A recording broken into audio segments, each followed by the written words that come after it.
Chapter 1580. Logically speaking, it was a good thing that the opponent didn't dodge. But for some reason, Muang had a bad feeling in his heart. Soon, his feeling became reality. The fist collided with his body, and then he felt his whole body fall apart as if he was electrocuted. Then, he fell to the ground and fainted. But before he fainted, Muang vaguely saw a big foot stepping on his head. He didn't know what would happen next, nor did he have time to think about it, because he had already closed his eyes in pain. Okay, violent ape, this person's identity is important, we can't let him die now. A shout rang out behind him. Only then did the black-clothed man stop his foot that was about to land. Then, he fiercely stomped to the side, forcefully creating a shallow pit in the ground. Only then did he continue to walk forward, completing his mission of investigating the enemy.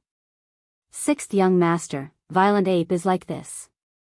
He was born with great strength and a bad temper, but fortunately, he didn't ruin anything. Silverhand wiped the sweat on his forehead and said nervously to Yang Chendong. It's okay, as long as he doesn't die. Even if he does die, it's okay. Yang Chendong shrugged indifferently. This time, his backup plan was the soldiers of the Wolf Fang Special Forces. Over the years, the development of the Wolf Fang Special Forces wasn't fast. It could even be described as slow, but their strength was really terrifying. They spent most of their time on training, and their strength was terrifying. If it was just a one-on-one, even the black cavalry wouldn't be their opponent. It was precisely because of the high intensity of training that they were very strict when recruiting people, so the development speed wasn't fast. But their overall combat strength was really tyrannical. This time, Yang Chendong gave them an early order to hide in Yunnan Manor and wait for orders. Yang Chendong had a large warehouse. But he wasn't a reckless person. In order to be foolproof, he had double insurance before entering the city. For example, there was the Cold Front 1st Army's 1st Division's 1st Regiment lurking in the 3 provincial armies recruit camp, and there were nearly 300 Wolf Fang Special Forces members. Although there weren't many of them in total, they were the most powerful of them all.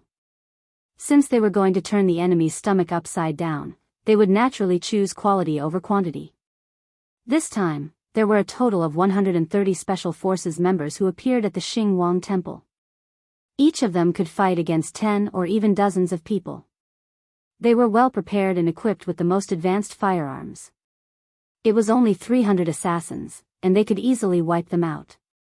If it wasn't for the fact that he had to keep some of them alive to interrogate them, he would have finished off all of them with just one round of gunfire. Then again, even Muang's counterattack was easily blocked. What was the use of the others struggling? It was as if Blowstone had also launched a counterattack. His opponent was Steel Leg.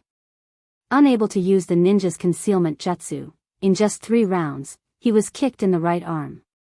The bones in his arm were shattered, and he fainted. Under the encirclement of 130 Wolf Fang members, no one who resisted had a good ending. Those who underestimated the enemy were seriously injured and fainted. Those who were seriously injured were directly killed. It was a clean and quick death. Yang Chendong stopped paying attention to what was happening on the battlefield after he saw the members of Wolf Fang attacking so cleanly and efficiently. Since the people who should be lured out had been lured out, there was no need for him to hide any strength. It was also time to counterattack. Silverhand, where is your captain? Reporting to the 6th young master, the captain is leading people to the periphery of the 3 provinces' king's mansion. He is just waiting for the order to enter the mansion to take the people. Silverhand was arranged to cooperate with Yang Chendong to eliminate the assassins because he was rational in doing things.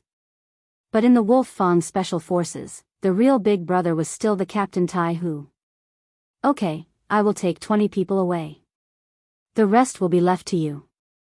Clean up this place. When they wake up, interrogate them one by one. I want to know all the secrets in their hearts. Yang Chendong patted Silverhand's shoulder and said so. Please rest assured, 6th young master, I promise to complete the task. This slap made Silverhand extremely excited. He even noticed that the other team members were looking at him with envy. This was Yang Chendong, the soul of Yang Xie, the founder of the 5-Star Army and also the founder of the Wolf Fang Special Forces. It could be said that everyone's current achievements were all thanks to Yang Chendong. A person who was like a god in their eyes actually patted him on the shoulder. How could his comrades not be envious? Yang Chendong didn't think so much. Instead, he had already left the Xing Wang Temple under the protection of 20 members of the Special Forces and went straight to the Three Provinces King's mansion. At the Three Provinces King's mansion, the atmosphere was a little tense at the moment. The battlefield in the small courtyard couldn't be taken down for a long time. The people in the city began to join in. When the mutiny outside, General Kai Wenju was killed and so on were reported to Zhu Huituan, his face was already very ugly. He didn't expect things to turn out like this. Men, immediately take this king's tiger tally and mobilize the troops. Invite General Luo Guan, Rajiv, Azad, and Hack from the Mengding mansion to the Yunnan mansion. No matter what, we must kill Yang Chendong. Go quickly. Zhu Huituan's voice was no longer as calm as it used to be. He couldn't help but be anxious. Once Yang Chendong escaped this time, he would be at a disadvantage righteously. In this way, the people of the three provinces who knew the truth would no longer believe him. Once they stood on Yang Chendong's side, how could he make a comeback? He wasn't afraid of the people, but an organized group of people was terrifying. Even if these people couldn't be used by him, they couldn't be used by Yang Chendong.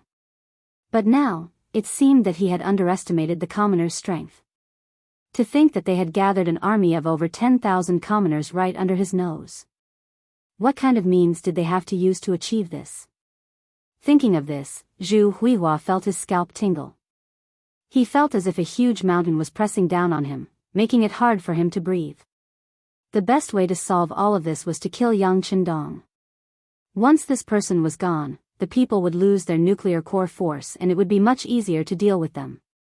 In the end, Yang Chendong had to die. That's right, inform Wu Yingtu to immediately enter the city and cooperate with General Meng Ning to take over the city's defense. Once the 5-Star Army appears outside the city, we must defend the city and wait for reinforcements. After thinking about it, Zhu Huituan decided that this Miao King would come in handy. Zhu Huituan didn't completely believe in the Miao people. Therefore, on the surface, it seemed like he put Wu Yingtu in an important position, but he didn't allow the Miao army to enter the city. He only allowed them to set up camp outside the city. But now, seeing that the situation in the city was getting out of control, he thought of the 10,000 Miao soldiers and decided to put them in an important position. After giving out a few orders, Zhu Huituan sat back on the throne and his face looked much better. Next, he waited for news and battle reports from various parties. At the same time, he was also looking forward to the possibility that Wang Zhangjiang could kill Yang Chendong. Zhu Huituan didn't know that Yang Chendong had already left the courtyard in the dark. Not only that, but the two assassin teams that were most likely to threaten his safety were also eliminated.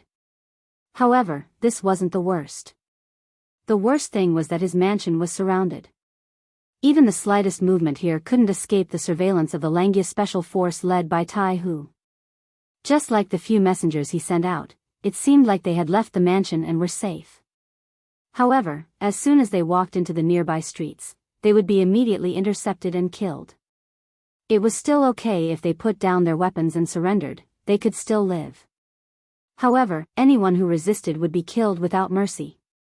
In other words, all the orders in the mansion were only to enter and not to leave. After Yang Chendong arrived outside the mansion, the news couldn't even enter because there was no need to hide anything. They could directly lay their cards on the table. The sixth young master, Yang Chendong's appearance made Tai Hu and the others excited. Their eyes were filled with admiration.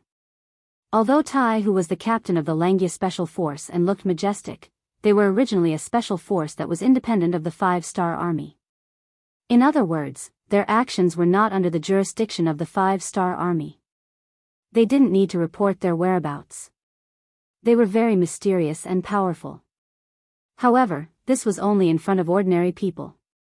In front of Yang Chendong, these so-called arrogants could be removed one by one. It was because of Yang Chendong that the Langia Special Force had everything. It was also because of Yang Chendong's support that the Langya Special Force could be treated like this. Therefore, when facing the real founder of the Langya Special Force, Tai Hu and the others only had respect and obedience in their eyes. Well done. Yang Chendong had always been a person who was not stingy with his praise. When he walked to Tai Hu's side, his right hand naturally fell on his shoulder and gently patted him. Then, he asked about the situation in the mansion. Reporting to the sixth young master, there are a total of 3 doors in the mansion: the main door, the back door, and the side door. I have arranged people to watch over these 3 doors. I guarantee that when they come out, they will be killed. All their connections with the outside world have been cut off. Tai Hu straightened his body and made a simple report of the situation. Very good. Yang Chendong nodded with satisfaction after listening. How is the situation in the mansion? If we rush in now, how confident are we in controlling this place? Reporting to the sixth young master, Skinny Monkey has already gone in just now. The situation inside is basically clear. There are about 400 bodyguards of Zhu Huihua in the mansion. There are also more than 100 servants in the mansion. They don't have much fighting power. Therefore, as long as the sixth young master gives the order, we have absolute confidence in controlling this place. However, there may be some movements. After all, no one knows if Zhu Huihua has other means of rescue. When Tai Hu said this, he didn't look very confident. Chapter 1581. To be able to become the king of 3 provinces, it was normal for him to have some tricks up his sleeve. However, if he was not wrong, he would only release smoke to warn others of the danger. However, since Yang Chendong had decided to make a move, he was naturally not afraid of others knowing. Moreover, Chushi had already said that there should be a person called Imo Gui in the palace. He was the most troublesome existence because he knew nothing about this person. He did not know if this person had any other tricks up his sleeve. Whatever, the city is already in chaos. Now that the citizens have joined the war, we can't wait any longer. Otherwise, we will lose our strength. Let's do it this way. Tell everyone to get ready. We will attack in 10 minutes. We must finish the battle in the shortest time possible. As for whether there will be any reinforcements, we don't have to worry about that. With the current situation, I want to see who will come to save the king of 3 provinces. Yang Chendong made his final decision. He had 500 black cavalry soldiers to defend a few small courtyards. Now that the palace was so big, he had more than 100 Wolf Fang Special Force soldiers. He was more confident in facing any unexpected situation. One must know that there was everything in the warehouse. At worst, he could take out a small portion of the weapons in the warehouse and it would be enough to solve any problems. Not to mention, once Zhu Huichun was taken down, the people of the 3 provinces would be in danger. Who would think that they would come to save him? Since Yang Chendong had said so, Tai Hu naturally did not have any doubts. After saluting, he immediately went to make arrangements. After the most elite Wolf Fang took action, they had already formulated 3 battle plans in just 10 minutes.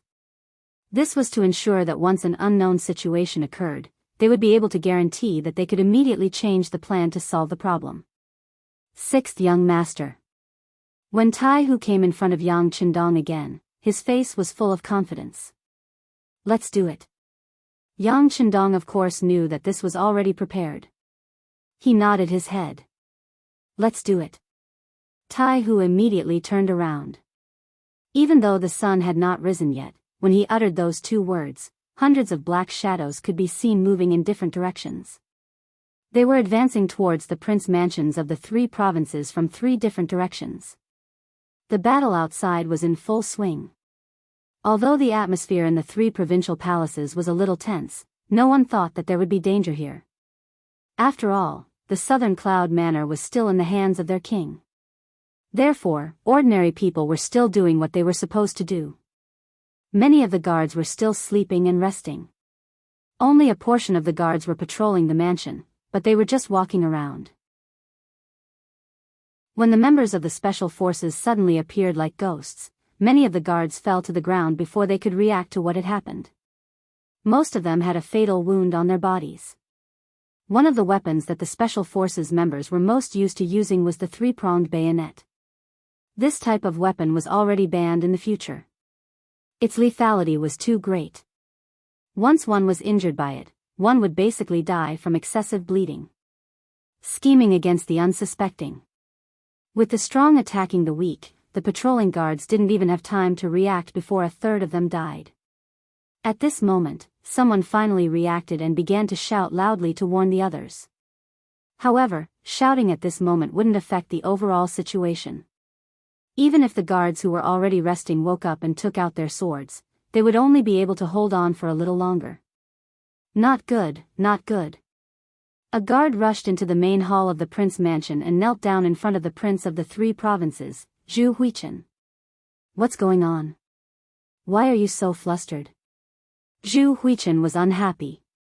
On the other hand, Chen Tian, who was standing at the side waiting for news, had an extremely ugly expression.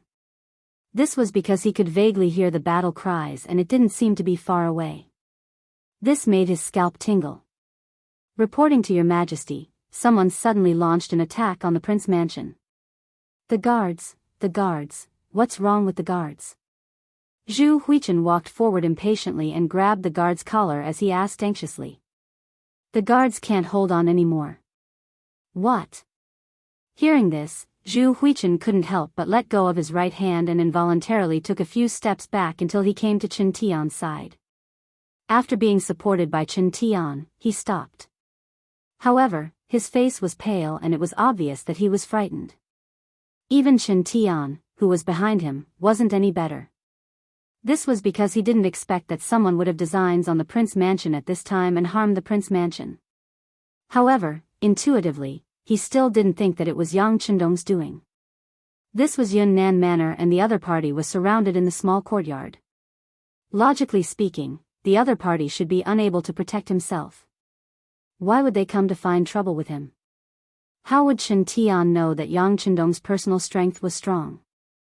Under the dark sky, with his master-level movement technique, unless someone was watching him, it wouldn't be difficult for him to break out of the encirclement. Chen Tian didn't think that it was Yang Chendong's doing. He looked at the guard and asked, "Do you know who is coming?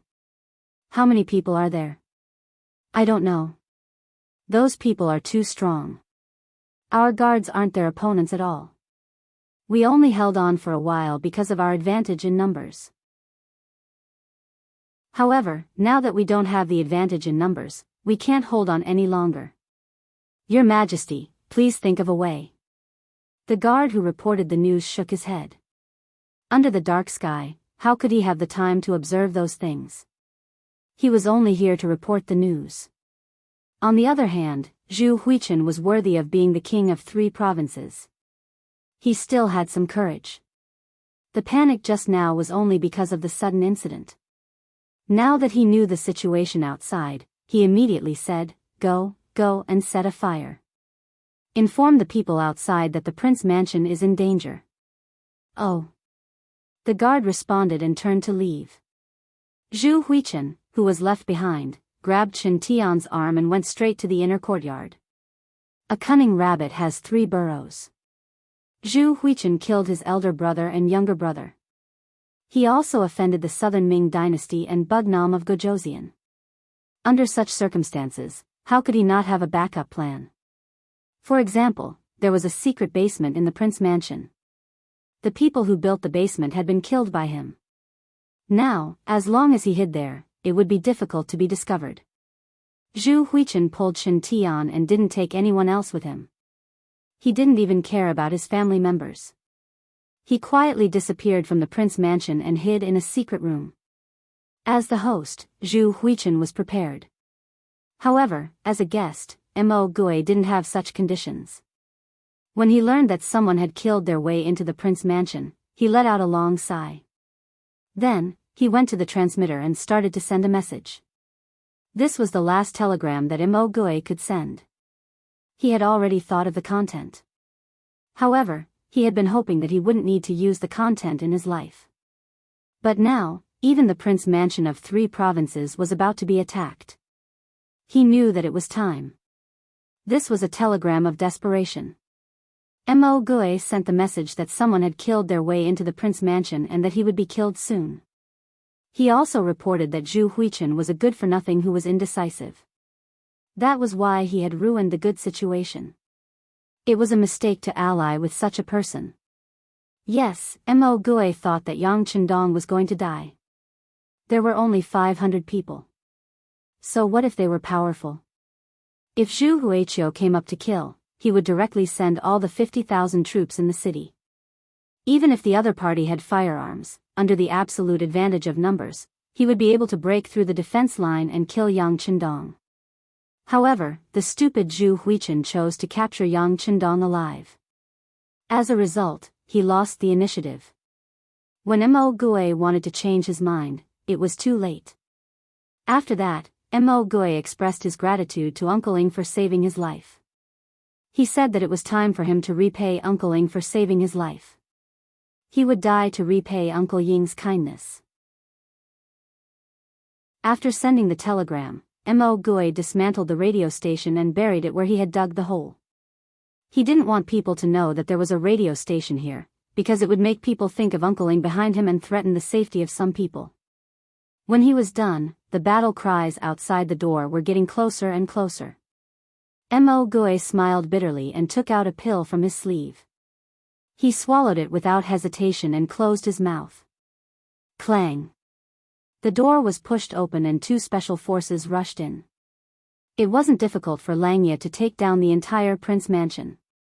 In the end, all the guards in the mansion were killed. The few who surrendered survived.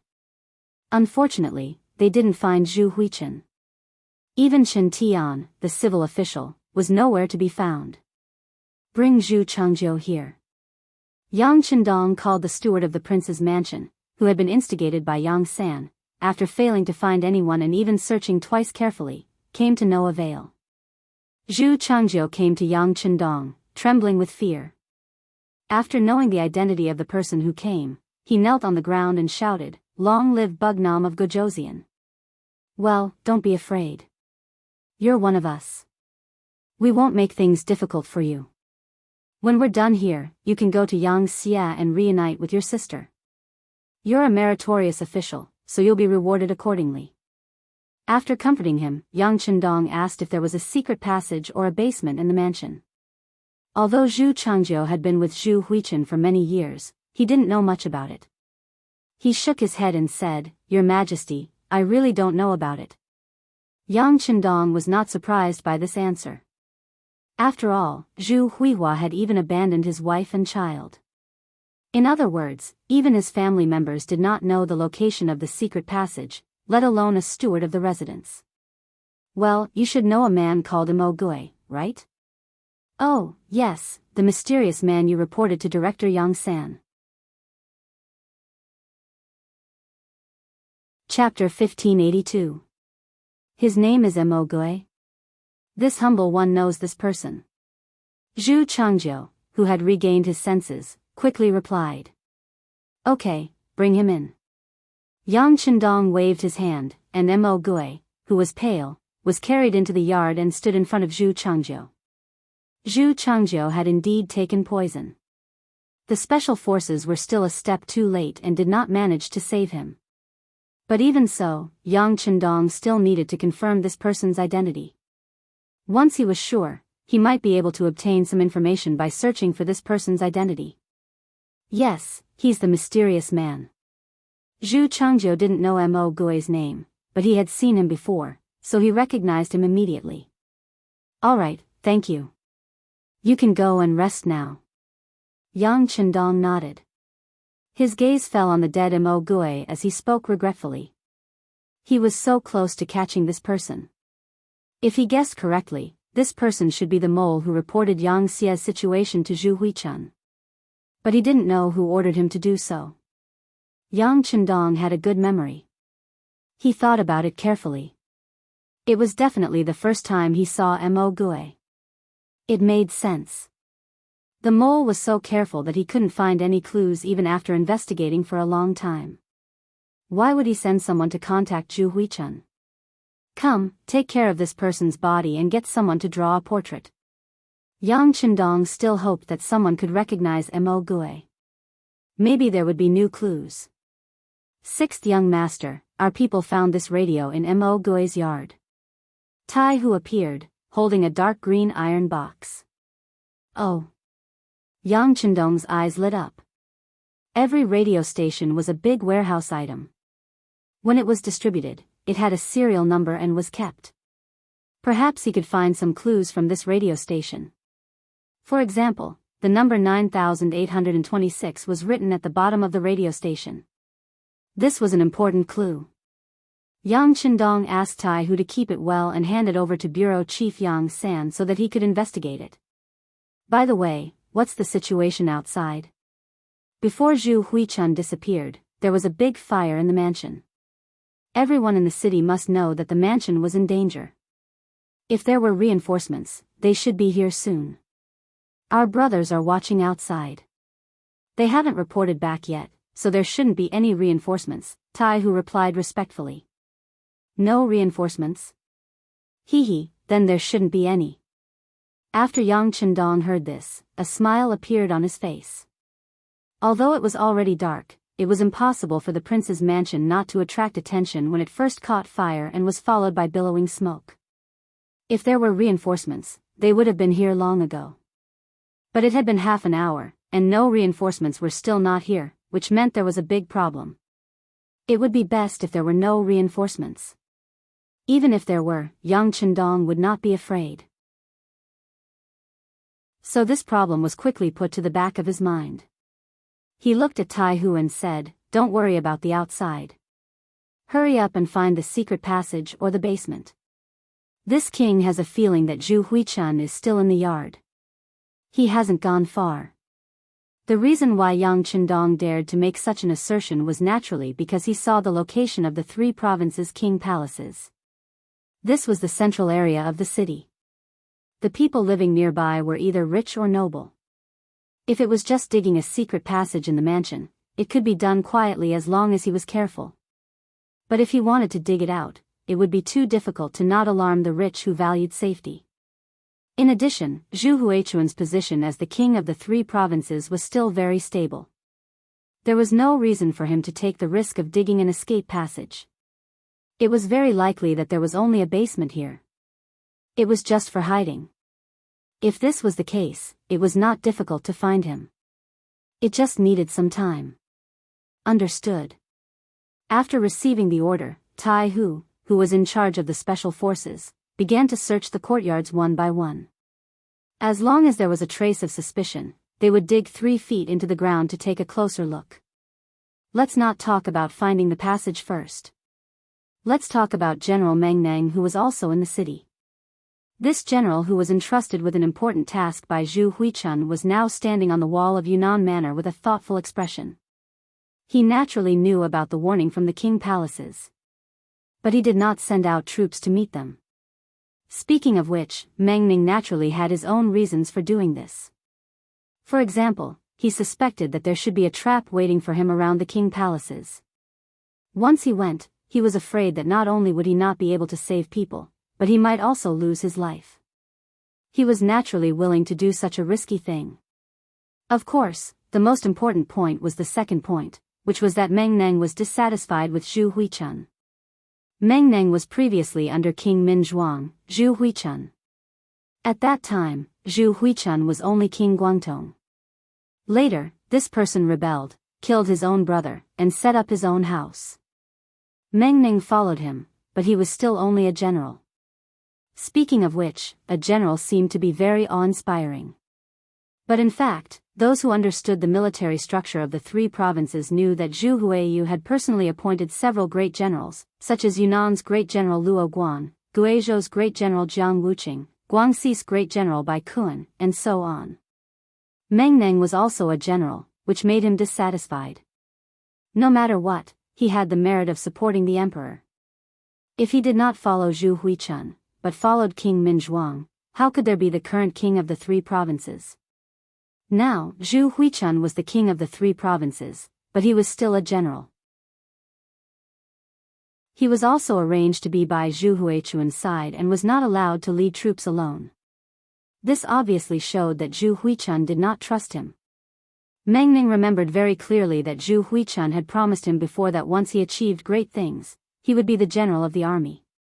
At that time, all the generals would be under his control.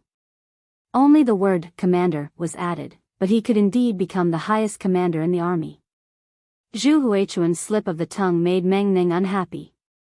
Now, he was worried that there was an ambush in the king's mansion, so why would he take the risk? Pass down the order. Without a military order, no one is to act rashly, Meng Ning said thoughtfully. At this moment, Meng Ning was watching and waiting to see how the situation would develop. With military power, he was confident that no matter what the situation was, he could deal with it. As long as the main force of the 5-star army did not appear, the initiative was in his hands. Outside the city, Wu Yingtu also received the report from the scouts and knew about the fire and smoke in the king's mansion. However, he made the same choice as Meng Ning.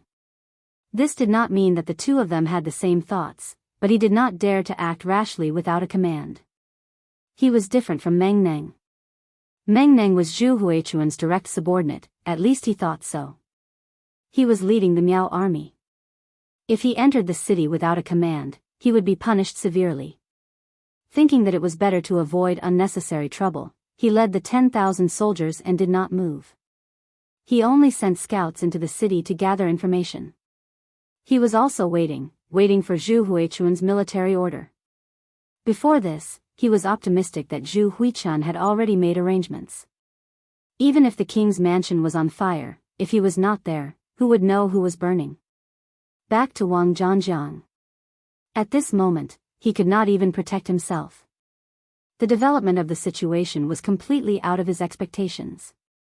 The king's mansion that was in charge of his security had rebelled. Not only that, even General Kai Wenjiu was killed in the chaos. Without the help of the king's mansion, more and more civilians rushed in front of his army. After a round of fighting, the number of soldiers under Wang Zhangjiang's command was constantly decreasing. Originally, there were close to 20,000 soldiers, but now, not even half of them were left. At this moment, even if he saw the king's mansion on fire, what else could he do? The three generals either did not help, waited, or were unable to protect themselves. This created enough time for Yang Qindong. The Lengjia team members checked one courtyard after another, getting closer and closer to Zhu Huichun's secret entrance. In the secret underground room, Zhu Huichun did not have a radio, so he did not know what was happening outside. He was optimistic that as long as he wasn't caught by the 5-star army, it wouldn't be long before the emperor's army appeared. Then, the prince's mansion would be taken back and he would be safe. I did not expect this Yang Qindong to have a trick up his sleeve. He actually wants to catch me. Just you wait, after this king quells the chaos, I will definitely cut you into pieces. Even in the secret room, Zhu Huichun was still cursing Yang Qindong, venting his dissatisfaction. The only one standing at the side, Chen Tian, also had a look of resentment. However, he saw deeper than Zhu Huichun. He said fawningly, "Your Majesty, actually, it is not entirely a bad thing that the king's mansion is under attack. At least this Yang Qindong has revealed all his trump cards. Once our army surrounds the king's mansion, at that time, he will not have any tricks up his sleeves. He will really be at our mercy." Well said. Zhu Huichun burst into laughter after hearing these words. However, Chen Tian also expressed his worry. "Your Majesty, I am afraid that Yang Qindong will not be able to find your Majesty. In his desperation, will he vent his anger on the people in the king's mansion? He won't." On this point, Zhu Huichun was very confident. This was also the reason why he only brought Chen Tian to the secret room and did not bring his family. He said confidently, "If Yang Qindong dares to harm my family, then his reputation will be tarnished for thousands of years. In this way, he will have no place to turn over. Furthermore, if he can't find this king, what is the use of taking my family? There's no way he doesn't understand this." This was the current situation of the Great Ming Dynasty, or rather, the current situation of the Han people under the influence of Confucianism. Here, the emphasis was on not harming the family. Chapter 1583. For Yang Chendong to have such achievements today, even if he were to die now, history would record him in detail. After all, he had shown the might of the Han people, which was worthy of affirmation. On the other hand, if he really touched Zhu Huilio's family, he would be completely morally stained. If that really happened, he would not be able to rest in peace even if he died. His family and loved ones would be ashamed of it. It was because he had thought this through that Zhu Huilu was so confident. That's good. If that's the case, the king has nothing to worry about. The king will definitely win. Chen Tian was also relieved. He was really afraid that Yang Chendong would not be able to defeat the enemy and would act against the families of the three provincial kings. However, after thinking about it carefully, the advantages outweighed the disadvantages. As long as Yang Chendong still had a shred of rationality, he would not do such a thing. Hearing the slogan that the king will definitely win, Chen Tian laughed out loud. Alright, let's see how Yang Chendong is captured alive or how he dies. Does he really think that he can turn the situation around after taking down the prince's mansion? This proves that he can't hold on any longer. This is just his last act of madness. He is definitely going to lose. Yang Chendong, who Zhu Huilu thought was going to lose, was currently sitting on the throne where Zhu Huilu sat, quietly listening to Tai Hu's report. Sixth young master, the 10,000 Miao soldiers outside the city did not act rashly because they did not receive any orders and did not know what was going on here. Actually, this is normal. However, why is that General Meng Ning also not moving? This is really hard to understand. Tai Hu looked as if he was asking for advice. After all, it was a rare opportunity to learn from Yang Chendong directly. Yang Chendong also thought highly of Tai Hu. If there was an opportunity to teach him, he would not be stingy. He first smiled, then said, "The development of everything in the world is not the same. Everyone has their own selfish motives. Obviously, this Meng Ning also has his own thoughts. Before figuring out why the prince's mansion was set on fire, he will not act rashly. I think he is afraid of falling into our ambush and wants to wait for the best price." Ah. But Zhu Huihua was his king. If his king was in trouble, shouldn't his subordinates immediately send troops to save him? Isn't he afraid that Zhu Huichen is really fine and will come back to settle old scores with him? Tai Hu still didn't understand.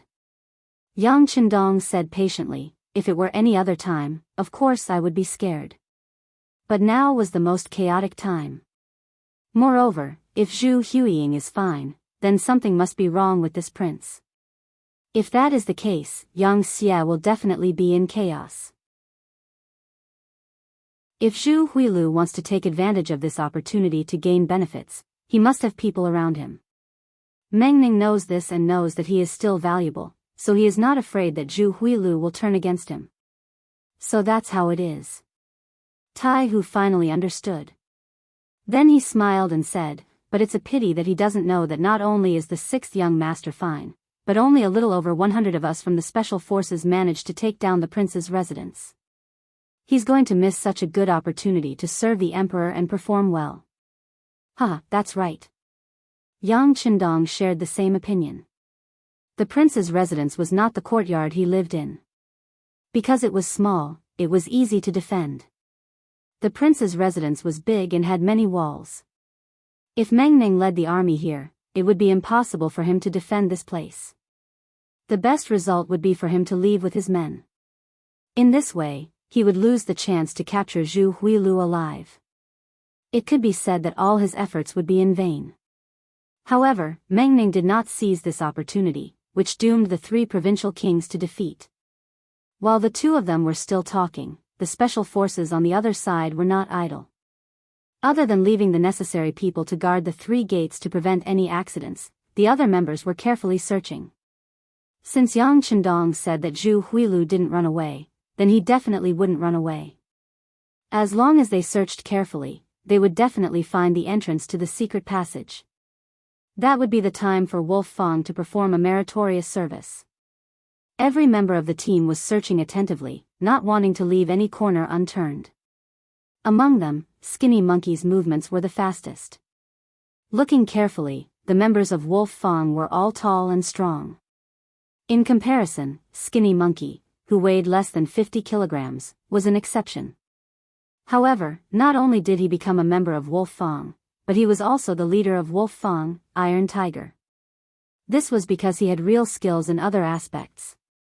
For example, he was the one who entered the prince's residence to investigate. Relying on his small body, his qigong was very good, and he was also very agile. He was very suitable for spying. His skills were not difficult, but he also knew a lot of unorthodox ways. One of them was tomb raiding. Before joining Wolf Fang, he had followed others to rob tombs because of his small body. For example, he could squeeze into some narrow places. For this reason, he was more familiar with the structure of the underground secret passage than the other members. He led a small team of 10 people to search one house after another. His hand tapped on the first floor to see if it was different from the other floors. In this way, in a short period of time, when the others only searched 2 or 3 houses, he had already searched 7 or 8 houses with this method. Finally, he stepped into the house at the secret entrance. This was a storage room, and there were all kinds of daily necessities inside. A room like this looked no different from any other room. However, under Skinny Monkey's leadership, everyone still carefully checked every inch of the room. When he finally came to the corner of the room, in front of a pile of salt, he suddenly stopped. A faintly discernible shoe print was right below the salt bag. If it wasn't for the light of the torch, he was afraid that this oversight would have directly swept past it. "Has anyone been here before?" Skinny Monkey squatted down and asked the other members. Someone must have pushed the door open to check, but no one would search this corner. One of the team members answered aloud. "Hee hee, this is interesting." Skinny Monkey agreed with this answer. It was because of this that his eyes became brighter. "Someone, move this salt bag away. Be careful." Skinny Monkey was their captain. After the captain gave the order, a member immediately came forward and moved the salt bag away, revealing a flat ground. Just from the appearance alone, it was impossible to tell that it was different from other places.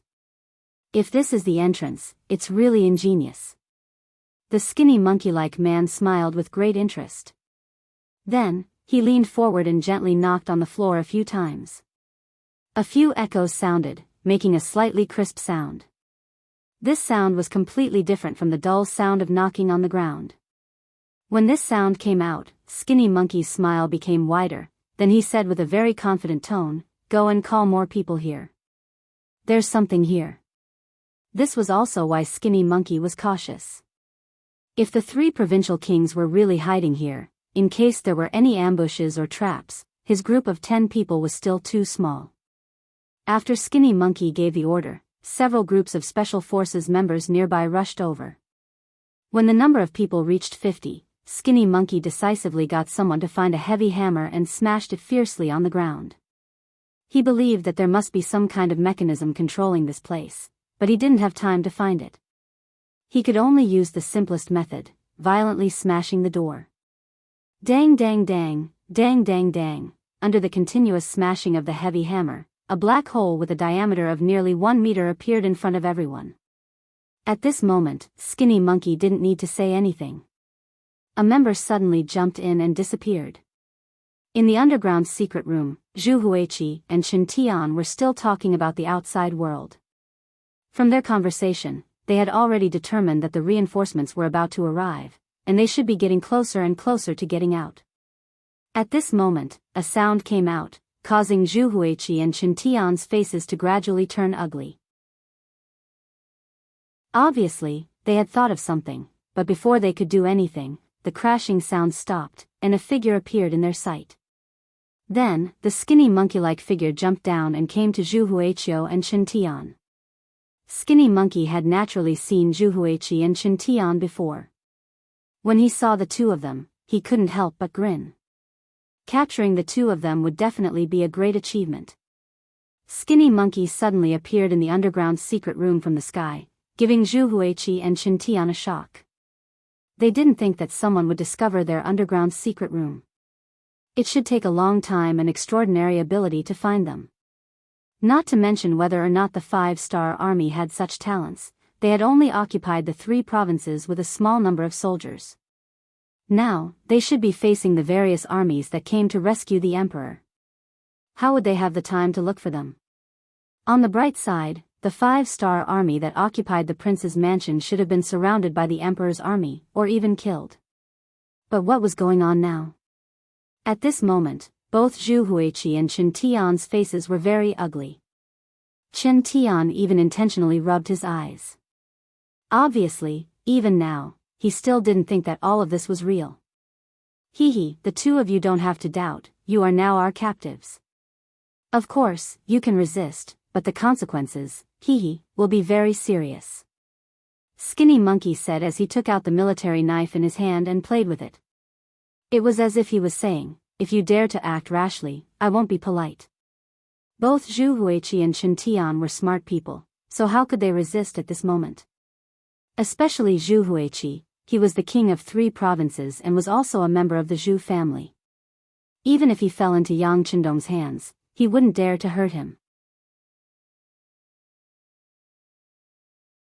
Chapter 1584. Just like what Yang Chendong thought before, as the people of the great Ming dynasty, they had their own pride. Perhaps it was because they had not come into contact with the outside world, they were simply short-sighted and narrow-minded. In the eyes of these people, the great Ming dynasty was the whole world. Anyone outside of the great Ming dynasty was a barbarian.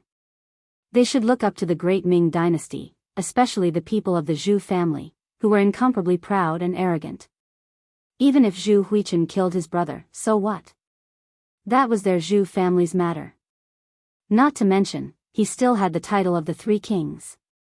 Based on this, as long as he didn't really rebel against the great Ming dynasty, even if he did something wrong, the emperor wouldn't do anything to him, let alone Bugnam of Gojoseon, who wouldn't dare to do anything to him.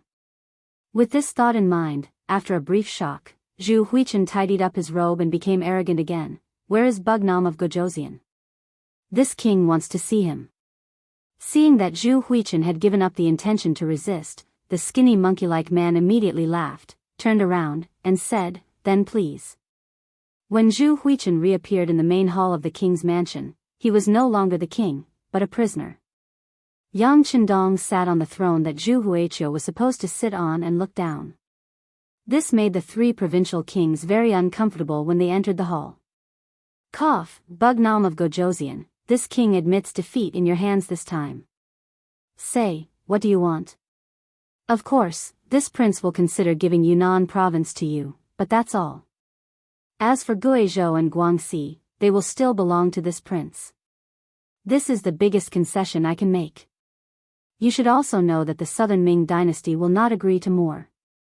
After entering the main hall, Zhu Huichen said to Yang Chendong in a warning tone, giving people the feeling that Bugnam of Gojoseon had taken advantage of him. Hee. Yang Chendong couldn't help but laugh out loud. At this time, Zhu Huichen still wanted to use the southern Ming Empire to suppress him. Such a person's mind was completely corrupted by the great Ming Empire. If it was described in Yang Chendong's words, then it was hopeless. Zhu Huiyun didn't know about this. Seeing Yang Chendong laughing, he thought that the other party was very satisfied with this result. He couldn't help but heave a sigh of relief. No matter what, he was still a prisoner. Although he believed that with the Southern Ming Empire as his backing and his surname being Zhu, Yang Chendong wouldn't have the guts to do anything to him. However, this was his own opinion. Who knew if this person would go crazy and suddenly attack him? Others might not know what kind of person he was in Nan Ming's eyes, but how could he not know? He killed his brothers and forced the Southern Ming Empire to make him the king of 3 provinces. It was hard to say that Zhu Qizhen didn't have any thoughts at all. Perhaps he could borrow Yang Chendong's hand to kill him and Zhu Qizhen might even be happy. Alright, since that's the case, please send someone to send this prince out of the city. Don't worry, since this prince has lost this time, I will admit defeat. I won't send anyone to seize Yunnan province. Zhu Huiyun thought that he had the upper hand and spoke with a magnanimous look. What he didn't know was that after these words, Yang Chendong couldn't help but laugh out loud again. When Chen Tian heard this laughter, his expression changed drastically. He had dealt with Yang Chendong more than once or twice, and he had never really gained any advantage. He didn't think that the other party would let things go so easily now that he had the initiative. Your Majesty, please don't say any more. Chen Tian felt that something was wrong. He stretched out his right hand and gently tugged on Zhu Huiyun's sleeve as he reminded him softly. What's going on? Zhu Huiyun also felt that something was wrong, but he couldn't figure it out. There was no need for Zhu Huiyun to figure it out because Yang Chendong had already opened his mouth and said, "Let you go?" Zhu Huiyun, has your brain been eaten by a dog? Can't you see the situation clearly at this time? Yang Chendong, how can you say that? I'm a member of the imperial family with the surname Zhu, and I'm also the Southern Ming Emperor's king of the 3 provinces. How can you slander me here? Are you not afraid of angering the Southern Ming dynasty and sending an army to destroy you?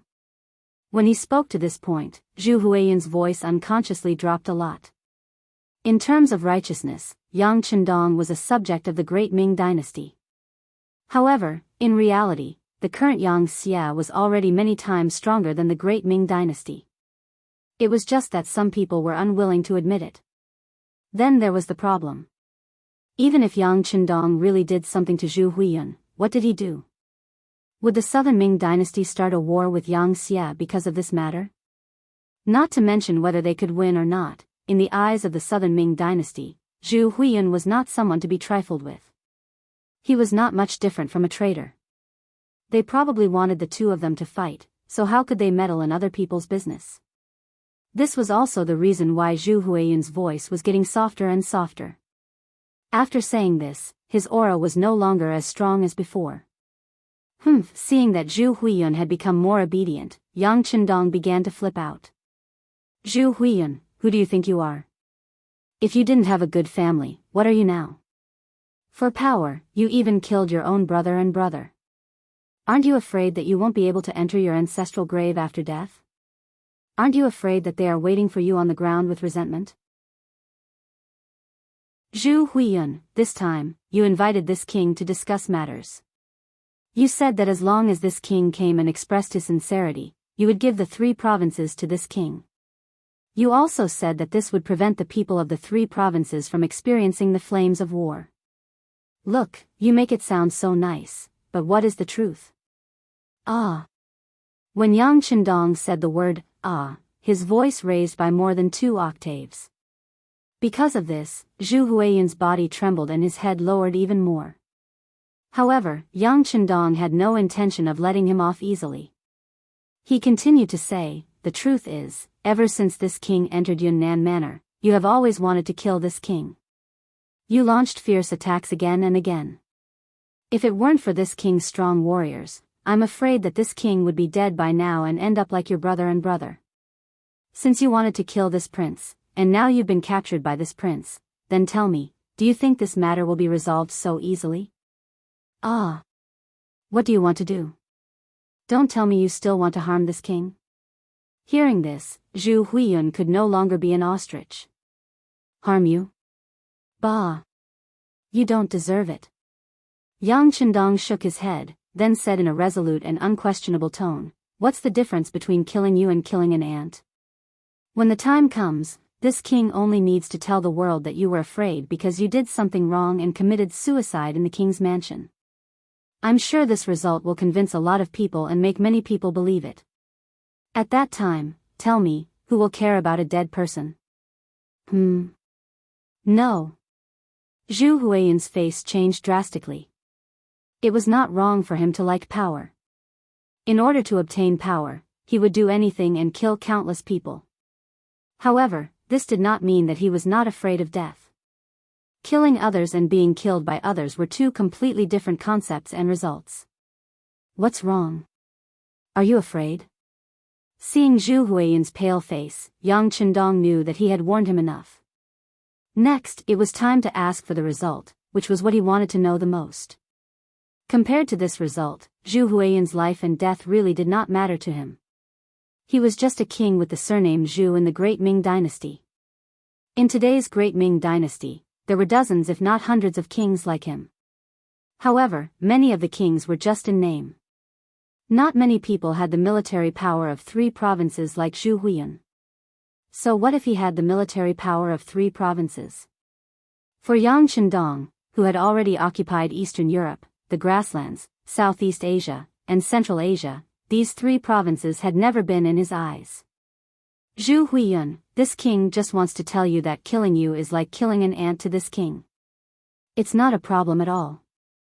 Of course, if you can cooperate with this king and tell me everything you know, this king can still consider sparing your life. This. Yang Qindong threw out an olive branch, but Zhu Huiyun did not immediately agree. He was still wondering if Yang Qindong was trying to scare him. Without getting an answer immediately, Yang Qindong's eyes flashed with anger, then his gaze fell on Beta Persei beside him. The two had been together for many years and had already formed a certain tacit understanding. Beta Persei nodded, then strode into the hall and came to Zhu Huiyun's side. Without any explanation, he raised his hand and slashed down. An arm fell in the hall, and a wail from the bottom of his heart sounded. Ah! It hurts, it hurts. The voice came from Chen Tian's mouth. The slash just now had cut off his left arm. This sudden slash was completely out of Zhu Huiyun's expectations. When he saw the bloody arm falling at his feet, he instinctively jumped to the side, but at the same time, cold sweat began to flow from his forehead unknowingly. After Beta Persei swung his sword, his gaze fell on Zhu Huiyun, as if to say, "What do you think? Do you want me to slash you too?" Although Beta Persei did not say anything, everything was just a warning from his eyes. But Zhu Huiyun did not dare to take the risk. He immediately shouted, "Don't kill me, don't kill me. Bugnam of Gojoseon, whatever you want to ask, I'll say it, I'll say it." In fear and horror, Zhu Huiyun did not even have the courage to call himself this king. Yang Qindong smiled with satisfaction and said, "This prince will give you a chance. Tell me about Mo Gui. Who is his master?" Mo Gui nodded. Yang Qindong didn't know what to say, but he didn't know what to say. Chapter 1585. Compared to the external threat, Yang Qindong was more concerned about the traitor. He wouldn't be able to sleep peacefully until the traitor was eliminated. Now that Mo Gui was dead, the only person who had interacted with him was Zhu Huiyun. He had to get an answer from this person. With Chen Tian's missing arm in front of him, Zhu Huiyun naturally answered all the questions. However, he knew very little about Mo Gui, but he didn't dare to not answer, nor did he dare to speak carelessly. He could only give a detailed account of the first time he met Mo Gui and the last time he met him. An hour passed. When he was done, Zhu Huiyun spread his hands and said, "I only know that there is a mysterious force supporting Mo Gui. As for who it is, I really don't know." Yang Qindong naturally believed him. He didn't expect Zhu Huiyun to be so careful. Mo Gui had never mentioned the identity of his master. He originally thought that he would be able to find traces of his master. Now, it seemed impossible. However, even though he believed that Zhu Huiyun wouldn't lie to him, it didn't mean that he wouldn't ask more. Chen Tiangong's bleeding had been stopped, and Yang Qindong had put the same problem on him. Chen Tian didn't know as much as Zhu Huiyun. However, in order not to get hurt again, he told Zhu Huiyun everything he knew. The facts proved that Zhu Huiyun wasn't lying. This result made Yang Qindong unhappy. There were still no clues about the traitor. Yang Qindong could only put it aside. Now that things had come to this, it was better to solve the problem of the 3 provinces first. Zhu Huiyun's capture meant that the overall situation was settled. Now, it was time to tie up the loose ends. "Chen Tian, I'll give you a mission. If you complete it well, you can live. If you don't need to keep your other arm." Chen Tian's face was still pale because he had lost too much blood and also because he was scared. After knowing that Yang Qindong was daring and did not take him seriously, Chen Tian became as obedient as a dog and said, please instruct me, Bugnam of Gojosian. Satisfied with Chen Tian's performance, Yang Chendong said, I now order you to be this king's envoy. Go and meet General Meng Nang and persuade him to surrender. The prince's mansion was on fire, followed by thick smoke. This was a call for help. Everyone who saw this scene had different thoughts. However, there was one person who wanted to go back to help, but he no longer had the ability to do so. This person was General Wang Zhangjiang. Wang Zhangjiang was a typical general of the Great Ming Dynasty. He had a foolishly loyal heart. In his eyes, she had received Zhu Huiyan's kindness, so she was his person in life and his ghost in death. Therefore, he was more anxious than anyone else when he saw that the Wang residence was in trouble. However, with the black cavalry firing their muskets on the inside and the traitorous soldiers and civilians on the outside, he was caught in the middle and was in a dilemma. If he couldn't even protect himself, how could he save others? Charge, send everyone. No matter what, we have to rush into the small courtyard. As long as we capture Bugnam of Gojosian, everything will be solved. Wang Zhangjiang thought of the simplest way to solve everything, which was to capture Yang Chendong alive and then use him to exchange for the 3 provinces' king. Wang Zhangjiang gave orders like a madman, then led the army to charge. Under his lead, the remaining 10,000 soldiers of the 3 provinces' army rushed toward the small courtyard like a tide. Even though they were constantly hit by firearms and fell to the ground in the process of charging, the tide of people was still like a wave without stopping. The power of firearms was greater in deterrence. When the opponents came without regard for their lives, the black cavalry, which had less than 500 people, finally felt a strong pressure. Second brother, we can't go on like this. Let's break through. Dao Shao hurriedly came to Beta Persei's side to ask for instructions. Up until now, the black cavalry soldiers' arms were sore, numb, and swollen. Anyone who had been in the military or had experience with guns would know that shooting a gun was a very physically taxing thing. The continuous gunshots were also a test of the human body's physical fitness. This was because the black cavalry soldiers had better physical fitness. If it were an ordinary person, they would have been unable to shoot because their arms could not bear the force. A small number of the 500 black cavalry soldiers were injured, but most of them had reached their physical limits, especially when their arms were numb and they could no longer shoot. Even if they forced themselves to hold the gun, they had already lost their aim. Then let's break through. Beta Persei was also a little surprised by the stubbornness of the 3 provinces' army. But fortunately, the young master was no longer here, so he did not have to stay here and not move. Organize those who can still shoot and let them be responsible for covering the retreat of the others. We'll break through to the east. After Beta Persei gave the order, those who were supposed to set up the booby traps did so. The soldiers who were supposed to retreat also lined up, and the injured soldiers were supported by their comrades to the east. Beta Persei's decision was very decisive and caught the 3 provinces' army off guard. The east side was the main target of the attack, and a hole was quickly opened. Beta Persei and the others took the opportunity to leave. General Wang Zhangjiang, who was left behind, finally rushed into the small courtyard with the soldiers. Quick, surround this place. Don't let a single one escape.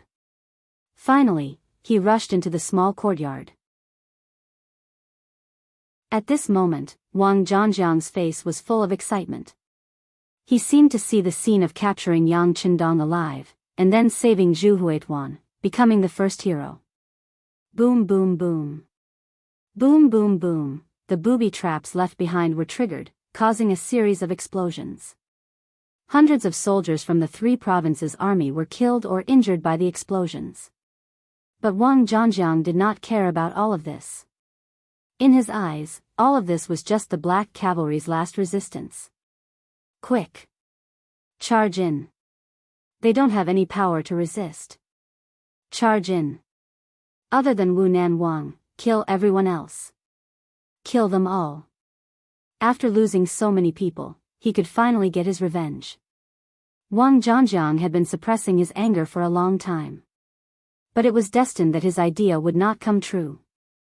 When Wang Zhanjiang rushed into the small courtyard with the soldiers from the 3 provinces, he saw that there was no one there. Not to mention Yang Chendong's figure, there was not even a corpse of a dead 5-star army soldier. What's going on? Faced with this result, Wang Zhanjiang felt his mind go blank. He could not understand why this was happening. Reality did not give him more time to think, because soon after, a soldier came to report that the courtyard was surrounded by the rebel army and civilians. In other words, they were now the prey and had nowhere to run. How many people do we have left? Wang Zhanjiang's face changed when he heard that they were surrounded. But he did not give up on the idea of breaking out. As long as he still had his strength, there was still a chance for him to break out. General, we only have about 3,000 people left. This answer made Wang Zhanjiang's face change. Then, like a zombie that had its energy sucked out of his body, he fell to the ground with a plop. He knew that this time, it was completely over. Nearly 15,000 soldiers fought with no regard for their lives and did not care about the heavy losses. Until now, there were only about 3,000 people left. On the contrary, there were more than 20,000 rebels and civilians outside. He knew that this was a complete failure. Wang Zhanjiang did not believe that the 3,000 people he brought with him would have the strength of the black cavalry to be able to break out of the heavy encirclement. The general had lost his fighting spirit and hope. The other soldiers looked at each other and also lost their fighting spirit. Some of them even looked at Wang Zhanjiang and were ready to make a move. It was every man for himself, and it was time for him to fight for himself. A few hours later, around noon, the soldiers under Wang Zhanjiang's command rebelled and he was killed in the courtyard. No one would have thought that the place that was supposed to be Yang Chendong's burial ground would become Wang Zhanjiang's burial ground. With Wang Zhanjiang's death, the remaining soldiers from the 3 provinces abandoned their weapons and surrendered. They were taken over by Jianghu's soldiers and civilians. This was not the only piece of good news. Chen Tian also brought Meng Ning over.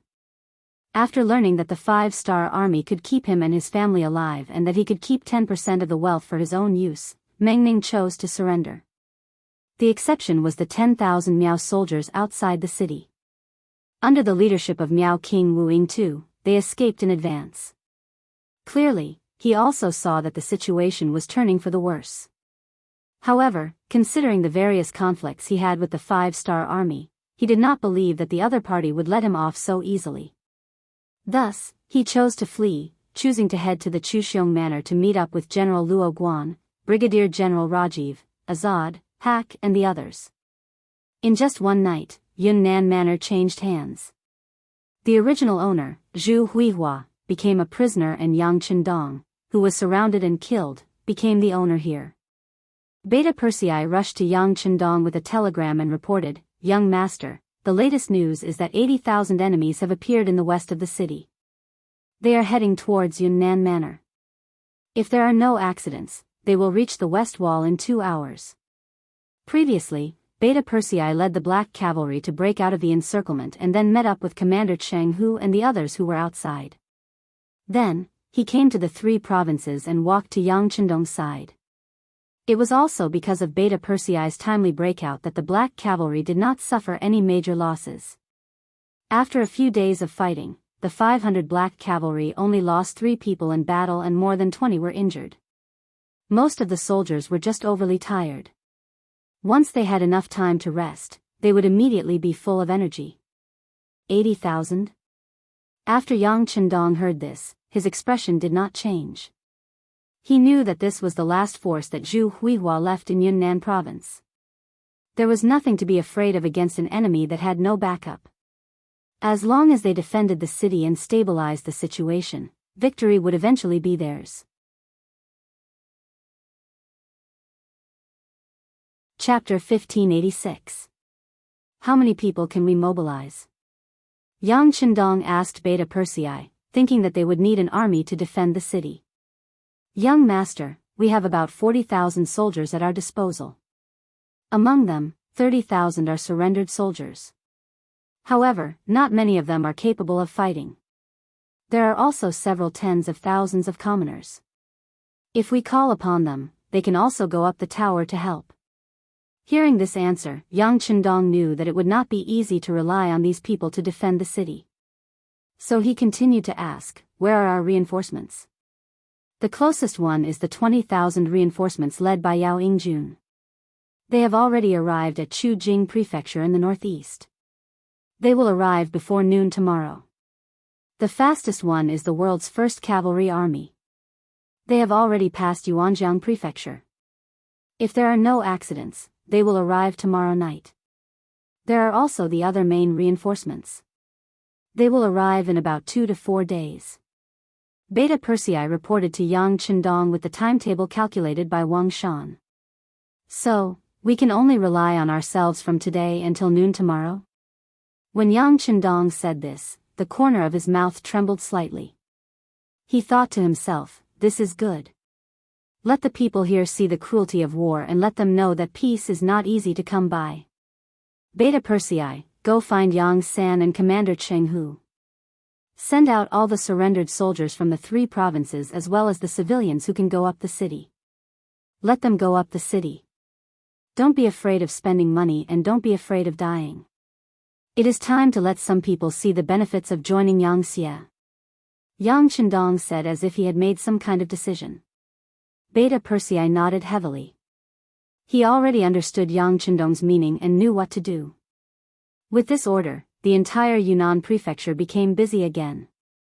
Yang San, who had been hiding in the dark, also appeared in front of everyone with a group of secret agents.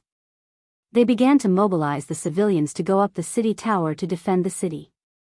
It must be said that the 3 provinces were ruled by the 3 provinces' king, Zhu Huifeng, and many soldiers were recruited over the years. However, most of them were recruited to recruit able-bodied men. It was completely different from Yang San's recruitment process, where anyone who agreed to go up the tower to defend the city would be given silver. When the shining piles of silver were placed under the city gates, the enthusiasm of the citizens surged. It was said that money could move the gods. Now it seemed that it was true. Under the temptation of the silver, more and more civilians joined the army to defend the city. Among them were some middle-aged men over 40 years old. Normally, when the 3 provinces' kings were looking for able-bodied men, they would not be the target. But when there was silver to be taken, they actually took the initiative to join the army. The notice, the soldiers, the soldiers, the soldiers, the soldiers who were the soldiers, they were the soldiers who were the soldiers. It was clearly written that the soldiers only needed to hold on until noon the next day. Once the reinforcements from the 5-star army arrived, they would be considered to have completed their mission. Furthermore, they would not need to return the silver to the person who completed the mission. In the end, it was just 1 day. Every person who joined the army would be able to receive 5 taels of silver. To the commoners, this was no different from a pie falling from the sky. As a poor commoner, there were naturally not many people who would reject such an opportunity. The result of the recruitment was far beyond the expectations of Beta Persei, Yang San, and the others. When they saw that there were 40,000 civilians, as well as the surrendered soldiers, they all joined the mission to defend the city because of the silver. When the number of soldiers expanded to 80,000, they reported this to Yang Chendong. "Hee, do you see that? This is the strength of the civilians. Think about how ridiculous it is for those who treat the civilians as ants." Yang Chendong said with emotion. Then, he handed the command of the defense to Beta Persei. Yang San was in charge of logistics. Beta Persei was naturally excited when he received the command of the defense. First, he found Jianghu and the soldiers of Leng Feng's 1st Army, 1st Division, and 1st Regiment, and made them the backbone of the army. After a simple distribution of 80,000 soldiers, he went up the city gate tower and waited for the enemy to appear so that they could fight. Miao King Wu Yingtu saw that the situation was not good and fled. It was in the process of retreating that he encountered Yunnan's great general Luo Guan and 40,000 soldiers of the original Gula army. At that moment, 80,000 of them gathered together and headed straight for Yunnan Manor. And this was the power in the open. In the dark, Shiping King Mubin also led 10,000 soldiers to the foot of Yunnan Manor. Ever since he received the message that Zhu Huichan had begun to attack Yang Chendong 3 days ago, Shiping King Mubin could not sit still. Thinking that when two tigers fought, one of them would definitely be injured, and with the intention of benefiting from the fight, he led the 10,000 elite soldiers of the West Pacifying Army to travel day and night. Finally, they arrived outside the Southern Cloud Prefecture city without alerting anyone. Having lived in Yunnan Manor for generations, he knew the terrain like the back of his hand. He knew where the paths were and where the rivers were. It was because of this advantage that even Yang Xie's intelligence department did not know about the appearance of the Shiping army. It had to be said that this was the advantage of being a local snake. After arriving outside Yunnan Manor without anyone knowing, the scouts sent out found out that the 3 provincial armies were about to arrive at the city gates. The 5-star army in the city was also actively guarding against them. So the war is about to start. Then we just have to wait. Hearing the news, Mubin quickly suppressed his intention to take action. As for the missing Zhu Huichan, the 3 provinces' king, he did not care at all. Without the king of the 3 provinces, Southern Cloud Prefecture would be his lair. If he had been actively defending himself all these years, he might have been able to fight against the 5-star army. It was all because of this person that his plan was delayed. Mubin did not have a good impression of Zhu Huichan. This was a typical shirking of responsibility. If he could not do something well, he would always find all kinds of excuses to blame others. This was also a sign of irresponsibility. Yunnan Manor was currently heavily guarded. It was not a suitable time for him to attack. Shiping King could wait. He was like a venomous snake in a dark corner. When the time was right, he would open his mouth and bite to achieve his goal. As for Luo Guan's troops, a group of 80,000 soldiers rushed over. Finally, they arrived outside the west city of Yunnan Manor just after noon. Then, the army got into formation. Perhaps they had also received news that the 5-star army's reinforcements were on their way. They did not have time to build catapults. They only took out some siege ladders. As the war drums of the 3 armies beat, they got into formation to attack the city. On the west city tower of Yunnan Manor, the surrendered soldiers and civilians looked at the mighty 3 provinces army that was in formation outside the city. Everyone had a bitter expression. Previously, they were tempted by the money that made them forget everything and join the army. However, when they saw the huge formation of the enemy, they realized that it was not easy to get the money. However, since he had received the money, he had to do something. Otherwise, even if the 3 provincial armies didn't attack the city, the inspection team arranged by the 5-star army in the city wouldn't let him off. Forget it. Let's do it. There are so many of us. Let's not be afraid. Even if they could not figure it out, the soldiers had to think it through. When they saw so many of their comrades standing around them, they could only cheer themselves up. This was also the thought of many of the soldiers guarding the city. Beta Persei and Yang San also saw this scene. Haha. Yang San laughed and said to Beta Persei, "Second brother, it seems that the morale of your soldiers is a little low. They are all new recruits. Many of them have not even seen blood. It's not a big deal for them to behave like this." Beta Persei said magnanimously. Although the morale of his 80,000 soldiers was indeed low, Beta Persei was not worried that the 3 provinces' army outside the city would attack the city. After all, the military strength of both sides was basically equal. In addition, they were the ones defending the city, so they had a natural advantage. Among the soldiers, there were the backbone of the Cold Front Regiment. The other party did not have heavy weapons to attack the city. No matter how he looked at it, his side had too much of an advantage. Seeing how confident Beta Persei was, Yang San was not worried anymore. After reminding him that the sword had no eyes, he went down the city tower to prepare food. Zhu Huiwa had done some good things. For example, there was a lot of food stored in the city's warehouse. This was originally for his recruitment and independence, but now it was all given to Yang San. With these things, he could make incomparably delicious food. Presumably, under the stimulation of delicious food, the morale of the soldiers should also be improved. Okay, go and prepare more meat.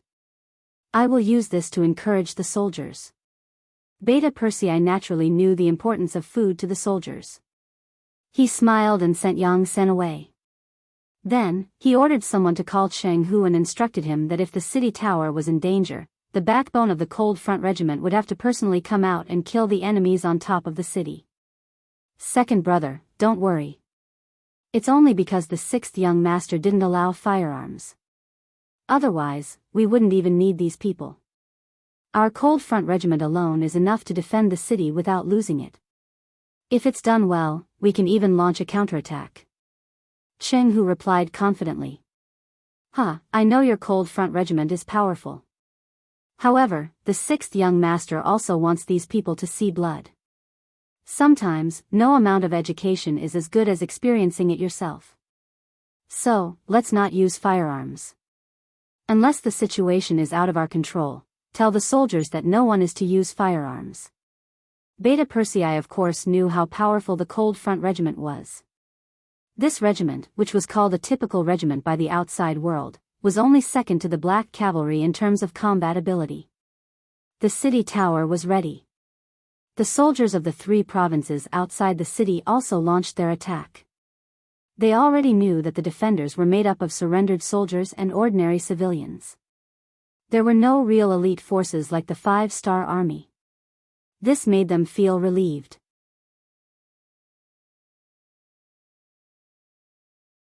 Chapter 1587. The 5-star army had fought battles all over the country and had already made a great name for themselves.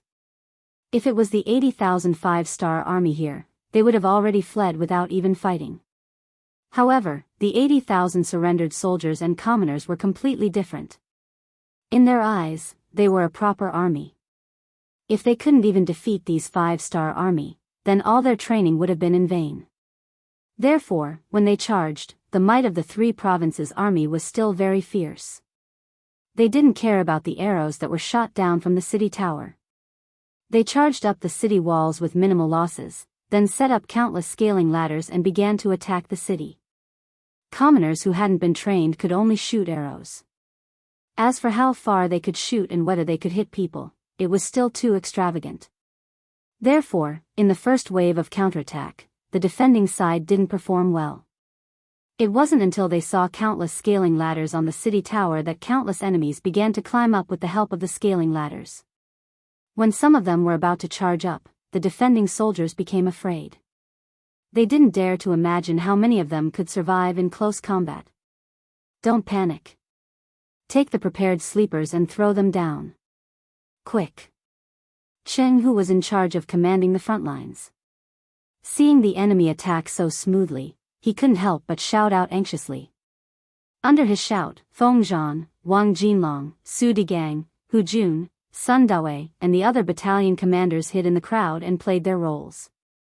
Countless sleepers were thrown down from the city tower, smashing into the heads or bodies of the soldiers of the 3 provinces who were climbing up with the help of the scaling ladders. One by one, black figures fell from the sky and let out miserable cries. The sleepers' attack disintegrated the first wave of attacks of the 3 provinces' army. After throwing down over 1,000 corpses, the 3 provinces' army had no choice but to retreat. The first wave of attacks of the enemy was defeated so easily. The cheers of tens of thousands of people could be heard from the city tower. Obviously, the victory came so quickly that it greatly exceeded the expectations of the defending soldiers. Especially the commoners.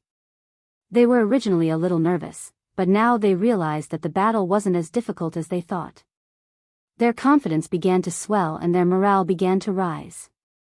However, the experienced officers like Jianghu did not let down their guard. They knew that this was just a probing attack by the enemy, and the bitter battle was still to come. Despite the failure of the first wave of attacks, the soldiers of the 3 provinces did not show any signs of low morale.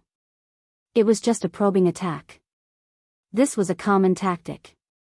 He really didn't know why the civilians guarding the city were cheering so enthusiastically.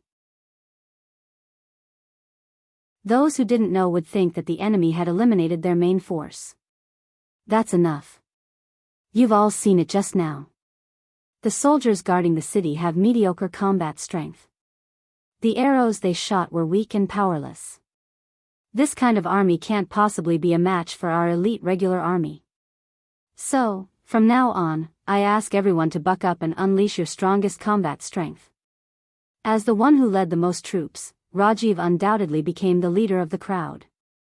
He looked at the other generals as he spoke, as if his words were military orders. Of these 80,000 men, Rajiv led 30,000 men, Luo Guan led 20,000 men, and Azad, Hak, and Wu Yingtu led 10,000 men each. Thus, they managed to gather an army of 80,000, forming a sizable force. Because his country, Bangra, had already been destroyed by the Five-Star Army, and his country had also announced its surrender. At this moment, Rajiv was already homeless. Now, he had no way to escape except to trust the king of the three provinces, Zhu Huihua. Until now, he still didn't know that Zhu Huihua had been captured by Yang Chendong. He still wanted to rush into Yunnan Prefecture, drive the Five-Star Army out of here, and then find Zhu Huihua as soon as possible. Then, both sides would cooperate. This way, he would have a place to live. All of this was due to Rajiv's own thoughts. As the king of the three provinces, even if he couldn't beat the enemy, he still had a way to save his life. Perhaps Zhu Huihua was now hiding in a corner of Yunnan Prefecture, waiting for him to rescue him. The generals were now homeless. Only by uniting could they form a joint force and not be easily bullied. It was under such circumstances that Rajiv took the initiative to stand up. No one had any doubts and were willing to listen to his command. Now that Rajiv had given the order, everyone knew that under the current situation, they could only survive by taking down Yunnan Prefecture and saving Zhu Huihua. Therefore, no one had any objections and agreed to this decision. When the force was concentrated in one place, it was still very powerful. When the army launched another siege, it was no longer a probing move. Instead, it was a real assault. More and more soldiers rushed to the city walls and began to climb up using scaling ladders. More and more wooden sleepers were thrown down. This was not the first time they had used these ladders. Not good, the pillows are useless. After throwing out the wooden sleepers, many people found that the effect was not as good as they had expected. Although the three provincial armies also suffered casualties, they did not retreat. Instead, they continued to climb up the ladder. Many people began to panic. Don't panic, throw down the kerosene. Feng Zhan and the others in the crowd looked at the performance of the people and sighed. Fortunately, they were not soldiers under their command. Otherwise, they would have trained them well and let them know how red the flowers were. With this shout, countless kerosene was poured down from the sky and poured on the soldiers of the three provinces who were still under the ladders. Waves of mournful screams were heard. The siege, which had been going smoothly, could not help but stagnate. This was a real siege in ancient times. Without powerful heavy weapons like cannons, every time they wanted to attack a city, they would have to pay a heavy price. With the help of the kerosene, the three provinces were once again defeated. The people on the city wall could not help but cheer again. The 2 consecutive victories made them look down on their opponents again. However, what they did not know was that both the kerosene and the pillows were auxiliary weapons to defend the city. In the end, if they wanted to defend the city, they still needed to rely on force. As expected. After a short break, the third siege began. This time, neither the sleepers nor the kerosene were intimidated by the soldiers of the three provinces. A small number of them began to rush up the city walls. For the first time, the two sides engaged in close-range combat. Because the three provinces were the ones attacking the city, there were not many soldiers who rushed up the city wall tower. In the end, they were all beaten down by the people and the surrendered soldiers. If not for this, in a one-on-one battle, the defending side would have lost. After a few consecutive charges, both sides suffered losses. When the sky turned dark, the two sides temporarily stopped fighting. They began to eat and accumulate strength. Yang San, the chief steward in charge of logistics, came. Under his leadership and organization, countless women in the city got busy. They prepared a large amount of delicious food and sent it to the city gate tower. There were fresh soup and meatballs, which really filled the soldiers' stomachs. Everyone, eat your fill. There is plenty of food. Only when you are full will you have the strength to fight. When we win, everyone will be heroes. There will be even more delicious food waiting for you. Yang San ordered people to carry the food up while encouraging everyone. The fragrance of the meat spread in all directions. When the soldiers smelled it, they involuntarily swallowed their saliva. All these years, it was said that the southern Ming dynasty ruled this place. However, in reality, Zhu Huixin, who held the military power, was the real ruler. He was a person who only had ambition and political means. He did not have the slightest idea of developing the economy. Under Zhu Huixin's rule, food had to be imported from Yangtze most of the time. It was easy to imagine what kind of life the people here were living. It was not an exaggeration to say that every year when spring came, even the tree bark would be gnawed off. Under such circumstances, it was easy to imagine the lives of the people. Not to mention eating meat, they had not even eaten rice for a long time. Now that the meatballs were brought up, whether it was the surrendered soldiers or the people, their eyes lit up. If not for the cold front soldiers watching from the side, they would have reached out to snatch them. Don't worry, don't worry. Everyone has a share, everyone has a share. Yang San chuckled and ordered basin after basin of delicious food to be brought up to the tower and placed in front of everyone. Food for tens of thousands of people was definitely a considerable amount. Fortunately, there were enough women in the city. When Yang San said that he was willing to help cook and provide a full meal, there weren't too many applicants. Almost half of the women in the city came over. With the help of these people, the cooking was naturally not difficult. In the end, they requisitioned a lot of iron pots and basins before they barely completed the task. When the delicacies were brought up, the sound of people eating could be heard everywhere. The sound of people smacking their lips was very satisfying and made them feel incomparably hungry. On the tower, the fragrance of the meat was carried by the wind and drifted to the barracks of the 3 provinces. Immediately, the sound of people swallowing their saliva was heard. Even General Rajiv's face darkened at this moment. This is simply a provocation, they are showing off. Rajiv stood up and looked at the tower of Yunnan Manor with a fierce face. He lowered his head and looked at the dry rations and the clear water he was eating.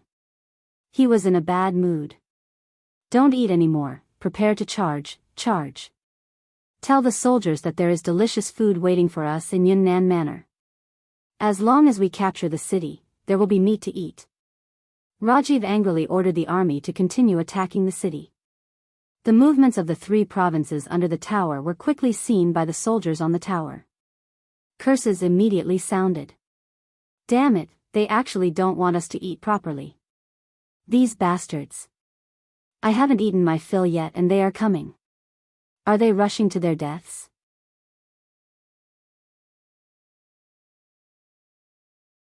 Chapter 1588. Cutting off my food supply is the same as killing me. Come, watch how I chop off your heads and kick them like a chamber pot. On the city tower, more and more soldiers expressed their dissatisfaction. In an instant, the crowd was enraged and the soldiers' morale rose by a few steps. Looking at this scene, Yang San chuckled and immediately said, "Everyone, don't be anxious.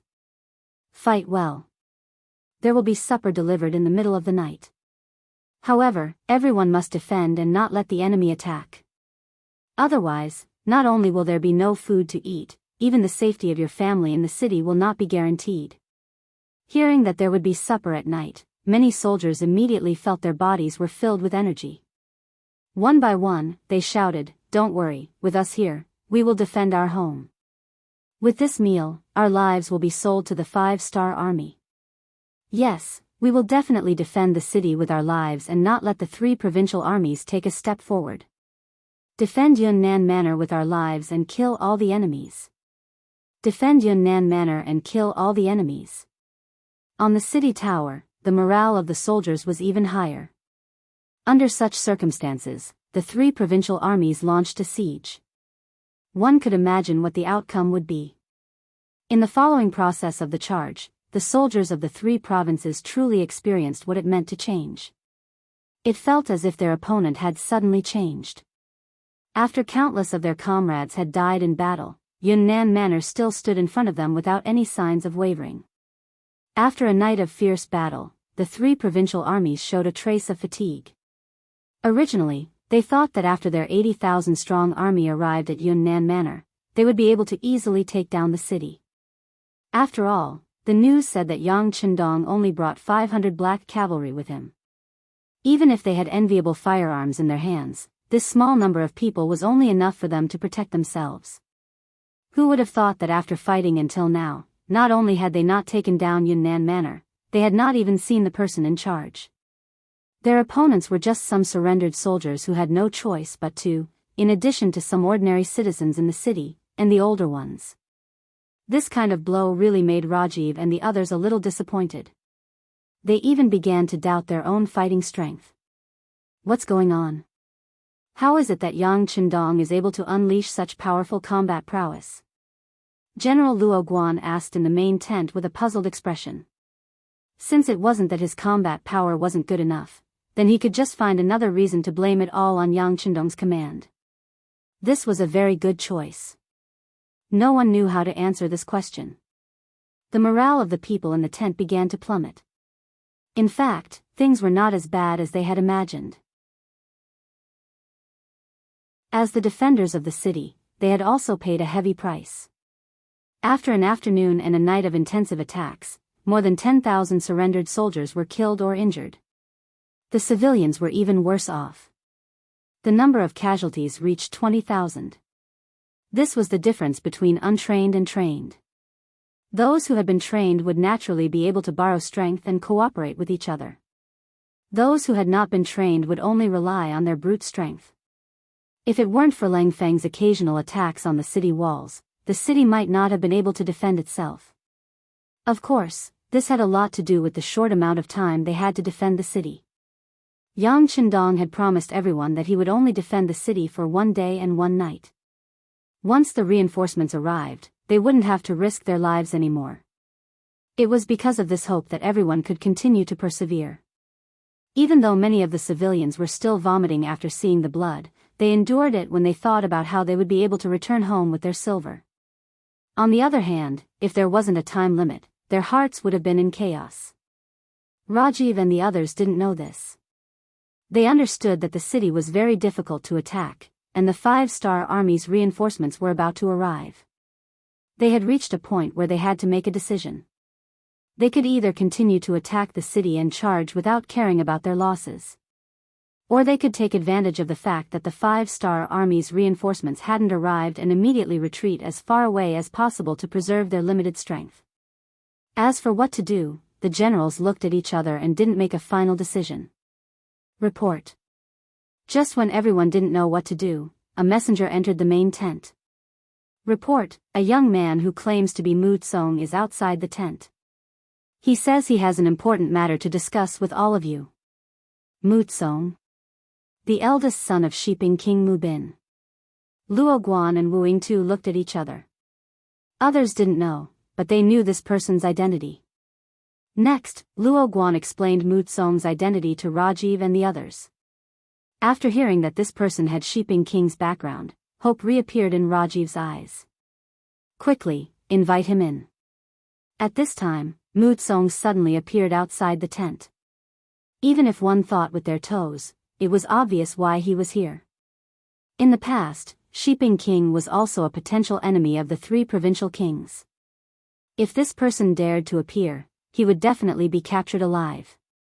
But now that there was a powerful person like Bugnam of Gojoseon, infighting was impossible. They should be thinking about how to unite. Under the guidance of the messenger, the extraordinary Mu Tsong walked into the main tent. As a minister and general of the Ming dynasty, the great-grandson of Qian Ning King Muing, the grandson of King Ding Yuan Mu Cheng, and the son of Duke Qian Mu Bin, as well as the future 3rd-generation Duke Qian, he had a strong noble aura. Just by walking in, his extraordinary aura was revealed. Especially the smile on his face, it gave people a feeling like a spring breeze. In fact, after the ministers of the Ming dynasty, there were very few idiots, especially those who were groomed by big families to inherit the mantle. They had to undergo all kinds of training from a very young age. This was also the reason why the nobles could last for hundreds of years. The so-called existence was reasonable. The nobles were able to survive under the constant replacement of the ministers and the constant change of the emperor. They also had to put in quite a bit of effort behind the scenes. Mu Tsong, who had been trained as a successor since he was young, had been learning skills since he was 3 years old. Now, although he was only 17 years old, the aura around him was already not something normal people could compare to. After entering the tent, Mu Tsong first inspected everyone before cupping his hands in greeting.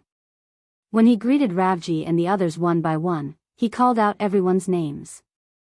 Without being introduced, he could clearly recognize everyone. This was enough to prove his skills and also showed that Mu Tsong had done quite a bit of work in secret. Like this, Mu Tsong's first impression of him was quite good. Rafi spoke up and gave them a seat. The 6 of them sat down together. After Mu Tsong sat down, Rafi looked at Luo Guan. The only Han general asked, "But I wonder why young Master Mu is here?" This was clearly a consultant who knew what was going on, but no one had any doubts about this statement. Even if everyone had guessed Mu Tsong's intentions, they couldn't just say, "What, are you here to help us?" "That's great, we're very grateful. Please make your move quickly. Just tell us what you need and we'll agree to it." How could Mu Tsong not sense that Luo Guan was probing? He immediately smiled and said, "Generals, this young master is here on my father's orders to assist you in taking down Yunnan Manor." Everyone couldn't help but heave a sigh of relief when their intentions were revealed. Even if they had guessed it, it had a completely different meaning when it came from Mu Tsong's mouth. But what does His Highness King Shiping want to do? This time, Rafi took the initiative to ask before Luo Guan could speak. It was clear that this person was indeed anxious. Seeing Rafi's hopeful eyes, Mu Tsong chuckled. Then, he opened his folding fan and said with grace, "Generals, the current situation is very critical. The 5-star Army's reinforcements are about to arrive. The earliest wave might appear outside the battlefield in a few hours. In other words, there isn't much time left. If we still can't take down Yunnan Manor, have you considered the following situation?" "Situation? What situation?" Rafi asked with an unsightly expression. Seeing that the other party didn't want to face this question, Mu Tsong chuckled and said, "Generals, Bugnam of Gojoseon has already arrived at Yunnan Manor. The next step is to solve the problem of the 3 provinces. Now that the 3 provincial kings are still alive, it means that Bugnam of Gojoseon has no opponents here. Once the main force of the 5-star army arrives, with his personality, how could he tolerate the existence of generals here? I'm afraid a large-scale cleanup operation will be imperative at that time, right?" Everyone's expression sank. This was exactly what they were worried about. If they didn't consider this problem, they would have already retreated. Why would they be stuck in a dilemma here? Since no one objected, Mu Tsong continued, "Now that Bangla has been destroyed by Bugnam of Gojoseon and the 3 provincial kings are missing, everyone has become rootless duckweeds. If we don't think of a way to join a new faction, we can't think of any other outcome other than being destroyed." "Oh, right. You don't have to think about where you can't go in the world. Hee, the truth is that other than Nanming, the surrounding areas have been occupied by the 5-star army. Even if you want to go, you don't have a direction." Rajiv's and the others' faces turned uglier and uglier as they listened to Lin Yun's words. Faced with this kind of humiliating words, they really wanted to object. However, they helplessly found that what Mu Tsong said was right. Even if they wanted to refute, they didn't know what to say. Everyone's silence was enough to explain the problem. Mu Tsong knew that the time had come, so he opened his mouth again and tried to recruit, "Generals, there are only 2 paths in front of you now.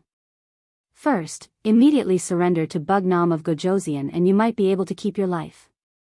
But forget about glory and wealth. To be honest, with your actions and the fact that you attacked the city, it's already good enough that you can keep your life. As for the second path, it's to join my banner. As long as you're willing to join, you'll be a general of Nanming. My father can guarantee your safety and your current position. After all, no matter how powerful Bugnam of Gojoseon is, he's still a subject of the Great Ming. How can a subject provoke his master?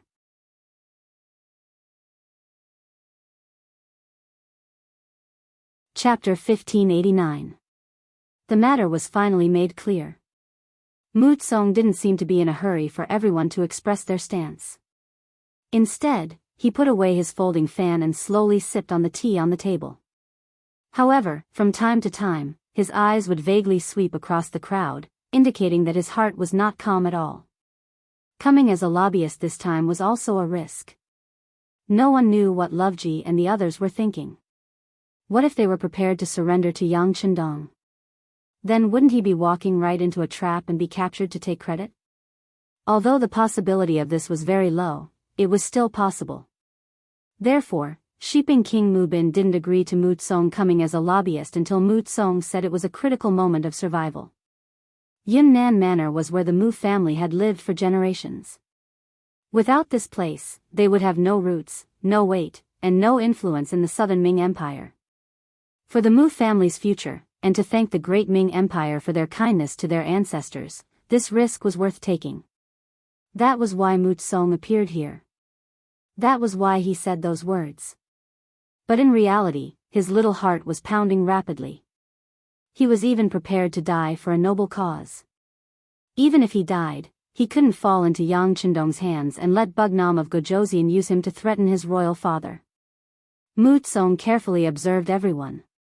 At this moment, everyone was seriously considering Mutsong's words.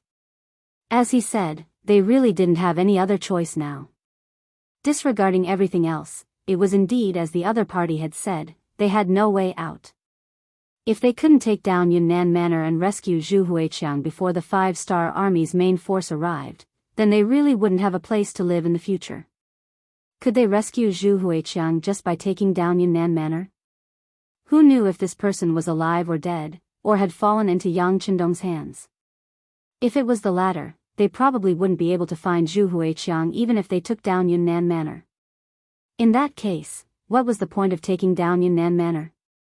At the end of the day, they were determined to attack Southern Cloud Manor just to find a boss for themselves. In a place like the Great Ming Dynasty, where everything was particular about status, without Zhu Huihua's protection, their existence was unreasonable and everyone had the right to punish them. This also meant that their existence would not last long. But now, things were different. Mutsong was here. They had another choice, which was to become Shiping King's subordinates. That way, they would have a backer, and they would also have a name. Just as Mutsong had said, Shiping Wang was from the Southern Ming Dynasty. Yang Chendong was only a king with a different surname from the Great Ming Dynasty. If he dared to attack King Shiping, he would be making an enemy out of the Southern Ming Empire. That would be a great disrespect, and he would lose in terms of innate ability. As for the matter of surrendering, no one even considered it. Their previous actions had already offended the 5-star army. Surrendering to them would only bring shame to themselves. Therefore, there was only one option left, which was to seek refuge with King Shiping. The generals quickly made a decision in their hearts. In their eyes, the reason why they were willing to obey Zhu Huihua's orders was because he was a king personally conferred by the Great Ming Dynasty. Now that they had a better choice, Zhu Huihua's life and death had nothing to do with them. I'm willing to pledge my loyalty to King Shiping. The first to think it through was Rajiv. He was originally a general of the Binjgrad kingdom. Now that the kingdom was destroyed, he had no other choice. After Rajiv took the lead, Luo Guan, Wu Yingtu, Azad, Huck, and the others also expressed their loyalty to Mutsong one by one. All right. Mutsong stood up excitedly. After all, he was only a 17-year-old youth. Even if he was shrewd, there was a limit to it. Seeing that he had achieved his goal, of course, he would be excited. Young master, I wonder what King Shiping wants us to do next. It was Rajiv who asked, but his attitude was very humble. It seemed like young master Mutsong was the leader in the absence of King Shiping. At this moment, not only Rajiv, but the other generals also looked at Mu Tsong, waiting for his answer. Ahem. After clearing his throat, Mu Tsong raised his head higher and spoke more forcefully. Everyone, thank you for believing in my father. Don't worry. Since everyone has made a wise choice, you will be part of King Shiping's residence in the future. You will also be part of the Southern Ming dynasty. Even if we can't defeat the 5-star army in the future, as long as we withdraw from the battlefield in time, the 5-star army won't dare to do anything to you. Because you have the powerful Great Ming dynasty behind you. Yes, yes. Everyone nodded like chickens pecking at rice. This was the result they wanted. Speaking of this, it had to be said that the Great Ming dynasty was still a colossal existence in everyone's mind. Whether it was territory, army, or economic strength, the Southern Ming dynasty and Biyao were not small countries that could be compared to them. There were even a lot of rumors that the 5-star army was invincible and destroyed countries wherever they went, but they didn't seem to have any conflicts with the Great Ming dynasty. Even though Biyao had caused trouble for the 5-star army several times, they only focused on defense. All of this seemed to indicate that the 5-star army was strong, but they were not a match for the Great Ming dynasty. The reason why the Great Ming dynasty didn't really attack the 5-star army was because they were all Han and had the same ancestry. Secondly, the Great Ming dynasty's national policy was that they wouldn't attack unless they were attacked. The 5-star army respected the Great Ming dynasty, so everyone was at peace with each other. Otherwise, if the Southern Ming dynasty or Biyao really wanted to attack, the 5-star army wouldn't be a match for them. Once this saying spread, it was seen as a golden rule by many people, especially since the 5-star army didn't come out to deny it. It was seen as the truth by many people. Therefore, to be able to join the King of Shiping's army was very tempting for Rajiv and the others. Back to the main topic, after getting Rajiv and the others to surrender, Mu Tsong told them the result of his discussion with his father. Everyone, my father's intention is to take advantage of the fact that we have the advantage of military strength and take down Yunnan Prefecture before the 5-star army's reinforcements arrive. We need to prove to the Southern Ming dynasty that we are strong.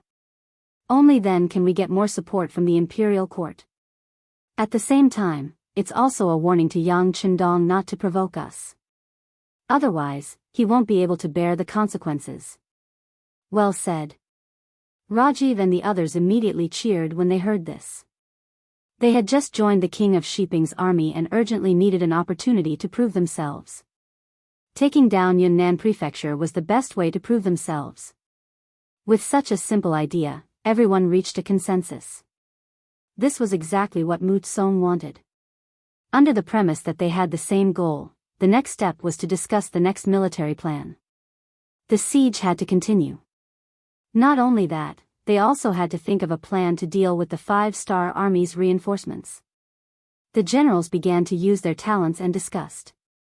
On the tower of Yunnan Prefecture, the 3 provincial armies had stopped attacking for half an hour. In the 3 provincial palaces in the city, Yang Qindong's expression didn't change after he heard Ba Daojiang's report. 6th young master, do you think they're not going to retreat? Ba Daojiang asked again when he didn't get a response. Obviously, he wanted to learn more. Yang Qindong admired Ba Daojiang very much. This person was very uncouth, but because of this, he was very loyal. Moreover, he had followed Yang Qindong for more than 10 years and had performed well. The Black Cavalry was about to be expanded. When the time came, the position of a captain would be set in stone. Yang Qindong naturally nurtured such a talent. After glancing at Ba Daojiang, Yang Qindong said, whether they escape or not, their ending won't change. Since they're enemies with the 5-star army, they're our enemies. Unless they surrender, they won't be able to escape our pursuit even if they run to the ends of the earth. Magnanimous, Ba Daojiang couldn't help but praise after hearing this. Yang Qindong gave everyone the impression that no matter how big the problem was, he wouldn't care about it and he could solve any problem easily. With such an omnipotent, capable, and invincible leader, what was there to be afraid of? The only thing to be afraid of was that the enemy would be scared and there wouldn't be a big battle to fight. In the face of Ba Daojiang, who was thirsty for knowledge, Yang Chendong certainly wouldn't just say that. He thought for a moment and said, actually, what the three provincial armies will do is no longer the young master's concern. What I'm thinking about now is where the king of Shiping went. It's impossible for him not to hear about such a big thing. It's strange that he hasn't done anything yet. As the saying goes, there must be a demon behind this. This is the person we need to guard against. Yang Chendong's words stunned Ba Daojiang. Sixth young master, do you mean that our biggest enemy is the king of Shiping? For now, yes. After all, an enemy who doesn't make a move is the scariest. Once he makes a move and we know his purpose, there's nothing to be afraid of. How about this? Send someone to inform Beta Persei and tell him to be careful. Also, tell Yang San to keep an eye on the city. The Mu family has been living in Yunnan Prefecture for generations. No one knows how strong his hidden forces are here. There's no harm in being on guard. Yes. Ba Daojiang's expression became a lot more serious after hearing this. He had already understood the meaning behind Yang Chendong's words. The most threatening king of Shiping had not made a move until now. It was very likely that he was planning something in the dark. This was what they needed to guard against the most. While everyone's attention was still on the city defense battle, Yang Chendong had already seen the bigger picture. Ba Daojiang felt that he still needed to learn to be vigilant in times of peace. He needed to learn to be vigilant all the time.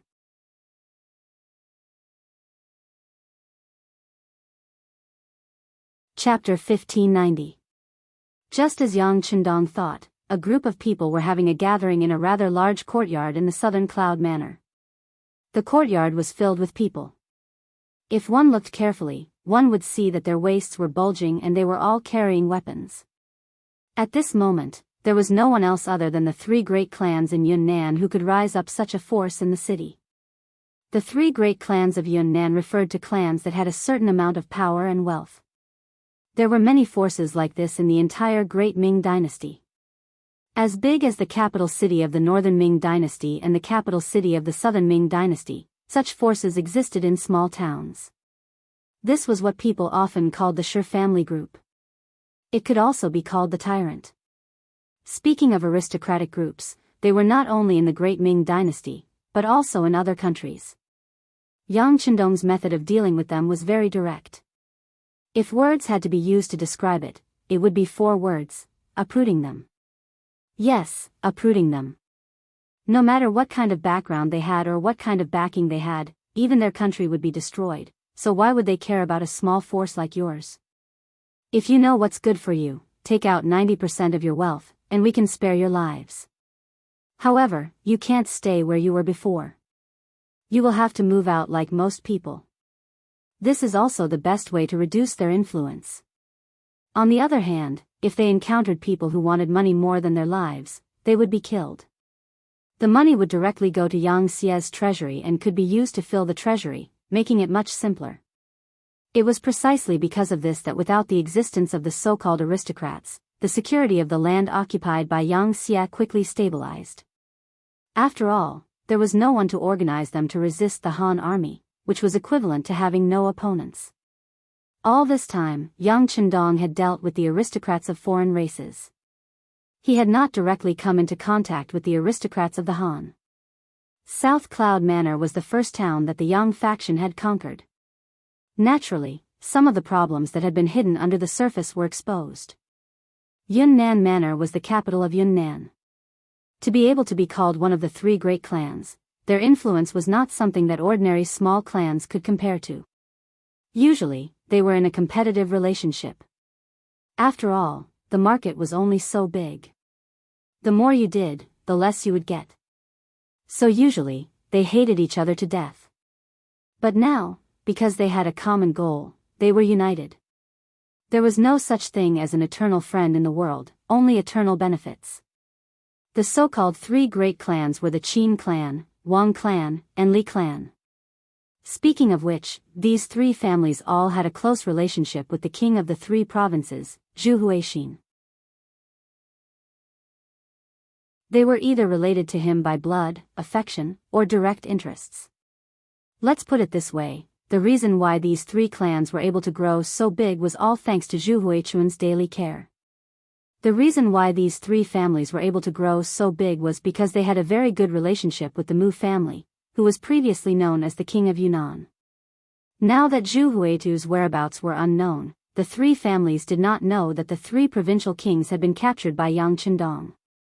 That was why they didn't make a move until they received Wang Mubin's letter. Only then did they have a clear direction. Now, they gathered together for this meeting to discuss how to gain benefits in this chaotic world. Merchants didn't like chaotic times, and so did nobles. Although this represented an opportunity, it also represented killing intent. After all, they could make up for it in the future if they made less money, but if they lost their lives, they would lose everything. However, they only had money and a little power. It was impossible for them to stop the general trend, let alone the powerful five-star army. Therefore, when chaos came, they could only watch at first. Just as they were thinking about whether they should meet Yang Qindong and sound him out, King Shiping's letter arrived. The three families all received the letter, and the content was almost the same. King Shiping asked them to join forces to create chaos in the city and act as spies for them to counterattack Yunnan Prefecture. The letter also stated that Yang Qindong's daily behavior was quite cruel to the nobles. If the three families did not cooperate, they could only leave 10% of their wealth and get out of Yunnan Prefecture. It was this letter that completely made the three families make a choice, which was to become enemies with Yang Qindong. After all, their roots were in Yunnan Prefecture, and they owned a lot of land and industries here. If they could take away their industries, what about their land?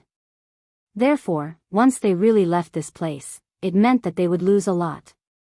This was absolutely the same as taking away their lives. No one was willing to give up everything, take out the foundation that generations of their family had worked hard for decades or even hundreds of years. If they did that, they would not be able to see their ancestors after death.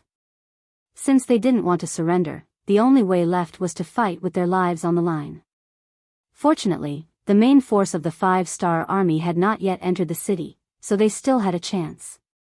Especially with King Shiping outside the city, it seemed that they had a high chance of winning. The three families sat together. The heads of the three families, Qin Ninkang, Wang Shufu, and Li Jiayin, sat facing each other in the innermost secret room in the courtyard. Since the three families had made a decision, the next step was to see how much strength they could contribute. Qin Ninkang was the first to speak. The Qin family can organize a team of 1,000 people. The Wang family can organize a team of 800 people. The Li family can also organize a team of 800 people. Wang Shufu and Li Jiayin also expressed their opinions one after another. For a big family like theirs, it was not difficult to gather such a number of people with guards and some workers. Moreover, the Great Ming dynasty did not prohibit weapons from being sold in the market. It only prohibited armor from being sold in the market, so weapons were not a problem for them. With the strength of nearly 3,000 people in hand, the three heads of the big families looked at each other with a faint expression of excitement. They knew that once this matter was completed, they would definitely be great contributors. Their achievements in the future would definitely be greater than now.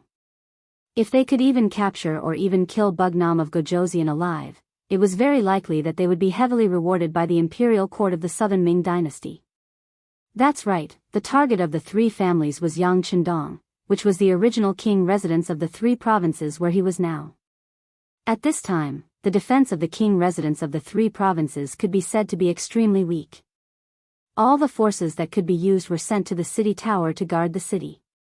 This caused the defense of the king residence to be less than 1/10 of the usual. This was the time for them to attack. Under a surprise attack, with the advantage of numbers, it was very likely that they would succeed. If that was the case, not only would the king of Shiping thank them, but the emperor of the Southern Ming dynasty would also thank them. After all, Yang Qindong's existence was a huge threat to everyone. With the soldiers in hand, the next step was to discuss the invasion plan. Based on the three families' understanding of the Southern Cloud Prefecture, they quickly formulated an invasion route to ensure that the army would be placed outside the king residence of the three provinces without attracting any attention and launch a fatal attack. Since there was time, the three heads then went to make arrangements. For example, the distribution of weapons and raising of morale required time. Therefore, they set the time for the attack to be 4 hours later, which was before noon. Yang Qindong was completely unaware of all this. Not only did he not know, but Yang San also did not receive any news. Compared to the three families that had been in the Southern Cloud Prefecture for many years, Yang San's security bureau was considered an outsider. It was not difficult for them to hide some things. At this time, Yang San also received Yang Qindong's instructions. Then, he arranged for scouts to go outside the city. Since the young master said that the king of Shiping was likely to be here, of course, he would go and find out where the king of Shiping was. Yang San was on the move, but at this time, the army of the three provinces outside the city had a bigger military operation, which was to ambush the first reinforcements of the five-star army, which was the troops of Yao Yingjun from Guizhou province.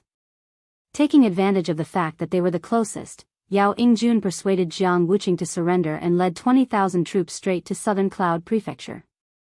The vanguard general of this army was Jiang Wuqing. He led 5,000 cavalrymen and rushed to the front line. Since Jiang Wuqing had made the decision to surrender to the five-star army, of course, he wanted to perform well. Therefore, he gathered all the warhorses and formed a team of 5,000 cavalrymen in order to be the first reinforcements to appear outside Southern Cloud Prefecture. In this way, it would be impossible for Yang Qindong not to remember him. They were determined to perform well. The closer they were to Southern Cloud Prefecture, the faster the cavalrymen moved. Gradually, they pulled away from Yao Yingjun's 15,000 infantrymen and appeared at the place where the Mu family set up an ambush. After Rajiv and the others decided to surrender to the king of Shiping, the army of the three provinces was changed to the Mu family army. In a short period of time, they changed their name again. Originally, they were called the Bengal Army, then the Three Provinces Army, and now they were called the Mu family army. Perhaps it was because the name was changed too frequently that everyone simply did not care. After the name change, Mu Tsong was given the authority to lead the troops. He first arranged for Angela and Miaoing to continue to lead the troops to attack Southern Cloud Prefecture. He asked them to create a commotion to confuse the five-star army.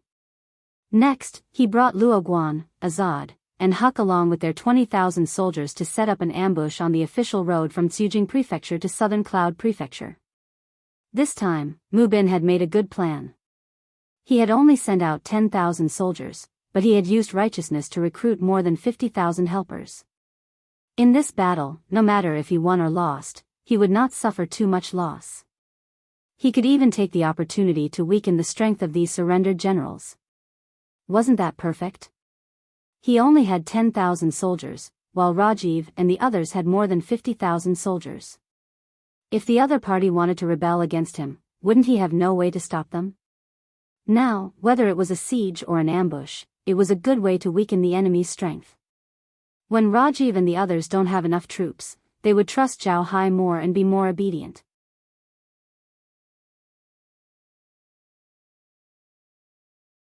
Chapter 1591. Meanwhile, Mu Tsong had brought 20,000 soldiers to the edge of the forest. The 20,000 soldiers entered the forest beside the official road and drew their bows. They were ready to attack at any time. This was the first battle after joining Shiping. Everyone wanted to perform well to raise their status. The three generals all wanted to perform well. They were all on high alert. Just the scouts were sent 10 miles away just in case. Finally, less than 2 hours after the 20,000 soldiers entered the forest, the scouts at the front reported that the reinforcements from Guizhou had appeared. The 5,000 cavalry led the way. They were very fast and were less than 5 miles away from the forest. But at the same time, there was also bad news. The cavalry was too fast, separating them from the main force behind them. This ambush was destined to not be able to wipe out all of the enemies. Whatever. 5,000 cavalry is not a small force. Let's attack them first. Mu Tsong thought it was a pity, but he quickly made the decision. After all, as a general, the biggest taboo was to constantly plan. It would only cause them to lose all their advantages. Although it was cavalry, Mu Tsong was very confident in fighting 5,000 with 20,000. He was well prepared. Not only him, but his subordinates were also full of confidence. They liked to bully others with numbers because this way, their chances of winning would be higher, and their safety would be more guaranteed. Time slowly passed. The 5,000 cavalry led by Jiang Wuqing did not know there was an ambush here. Originally, they needed to send scouts to scout the forest first. However, they did not have the time now. No one knew what the situation in Yunnan Manor was like. If they could arrive earlier, they would be able to help Bugnam of Gojoseon defeat the enemy. They would be able to contribute sooner. With this thought in mind, Jiang Wuqing hated the fact that the horse he was riding was too slow. How could he do something like stopping? Just like that, the 5,000 cavalrymen entered the forest on both sides of the official road. Mu Tsong's shout came from the forest after all the cavalrymen entered. Then, the whooshing sounds of arrows rang out, accompanied by piles of boulders that suddenly piled up on the official road. The appearance of the boulders instantly cut the 5,000 cavalry into several parts. Except for 100 cavalry who ran at the back and turned to escape in time, the rest, including Jiang Wuqing, were trapped on the official road. They became live targets in the eyes of the 20,000 Mu soldiers. Whoosh whoosh whoosh whoosh whoosh whoosh whoosh. Under the continuous barrage of arrows, the cavalry who had nowhere to hide were shot one after another and fell to the ground. Jiang Wuqing was better off. Under the protection of his personal guards, he was not hit by any arrows. However, the situation had become very bad. As wave after wave of arrows were shot, the number of personal guards around him was constantly decreasing. "General, let's charge." The guards watched as their comrades were shot and died one by one. They did not even see the enemy's shadow. They could not help but feel anxious. "Charge, everyone dismount and charge towards the mountain in the east." Of course, Jiang Wuqing knew that he had fallen into a trap. However, it was too late to say anything now. He could only place all his hopes on the road of countercharge. Want to charge? Prepare the stones. When they come, blast them back. He. In the forest, Mu Tsong was in a good mood. Seeing that he had trapped 5,000 enemy cavalry in one move, he felt like he had the power of the world in his hands. Jiang Wuqing chose to charge. He led the troops towards the dense forest in the east again and again. However, he had to retreat again and again because of the boulders rolling down. Under this repeated process, the number of soldiers around him decreased. There were less than 2,000 people left. "We surrender. Please don't kill us." Finally, some of the cavalry could not hold on any longer. They threw their weapons to the ground and squatted. Many of these people were originally from the Three Provinces Army. They believed their general Jiang Wuqing and surrendered to the 5-star army. At the end of the day, they didn't have any sense of identity with the 5-star army. Now, in order to survive, they had to surrender. So what? Kill. Don't let any of them go. Kill them all. I want them to know what will happen to the 5-star army if they surrender. Mu Tsong's eyes were filled with hatred as he roared. These cavalry should be the people of Shiping King. However, they first surrendered to the Three Provinces King and now to the 5-star army. He did not have a good impression of these people at all. The arrows did not stop. It was the same even if you dropped your weapon. Soon, hundreds of people were killed by the arrows. This made the kneeling people realize that surrendering was not a wise choice. "Let's fight. Pick up your weapons. We have no way out." No one knew who shouted, but the cavalry soldiers who had turned into infantry stood up one by one. At this moment, their eyes were red as they shouted and rushed into the forest with all their might. However, sometimes, you can't risk your life just because you want to. It also depends on whether the opponent gives you the chance. Boulders continued to roll down from the dense forest, accompanied by arrows. Few people who rushed into the forest could return alive. After repeating this twice, the injured Jiang Wuqing realized that there were less than 500 people around him who could fight. 5,000 turned into 500. In less than an hour, he knew that he was going to lose this time. Because he charged too quickly, he did not even have the chance to wait for reinforcements. Soldiers, this general has let everyone down. I will atone for my sins with my death. Come, let's launch the final charge together. Jiang Wuqing held a spear in his hand. His face was ashen. In his heart, he prayed that Yao Yingjun must treat his family well. This was his last hope before his death. Then, he led the soldiers to charge. Battle cries rang out. However, because of the harsh terrain, it did not take long for the cries to stop. Jiang Wuqing fell on the path of the charge. He was hit by 4 arrows. One of the arrows hit his chest and took his life. 5,000 cavalry were left here just like that. This gave Mu Tsong and the others great confidence. The 5-star army is only so-so. Since we can defeat them once, we can defeat them a second time, a third time. Ha ha ha. Mu Tsong shouted as if he was crying with joy. The ambush in the dense forest severely injured Yao Yingjuan's troops who came to help. When he heard the cavalry report that the cavalry had set up an ambush in the dense forest, he was really shocked. He immediately sent out scouts to inquire about the situation. Then, he sent a telegram to Yang Chendong. The general meaning was that the situation had changed. Their reinforcements might not be able to arrive on time. He asked for Bugnam of Gojoseon's understanding. And before this telegram was sent to Yang Chendong, the situation in Yunnan Manor changed. First, Rajiv and Wu Yingtu led more than 30,000 troops to launch a crazy siege. They quickly attracted the attention of the city guards.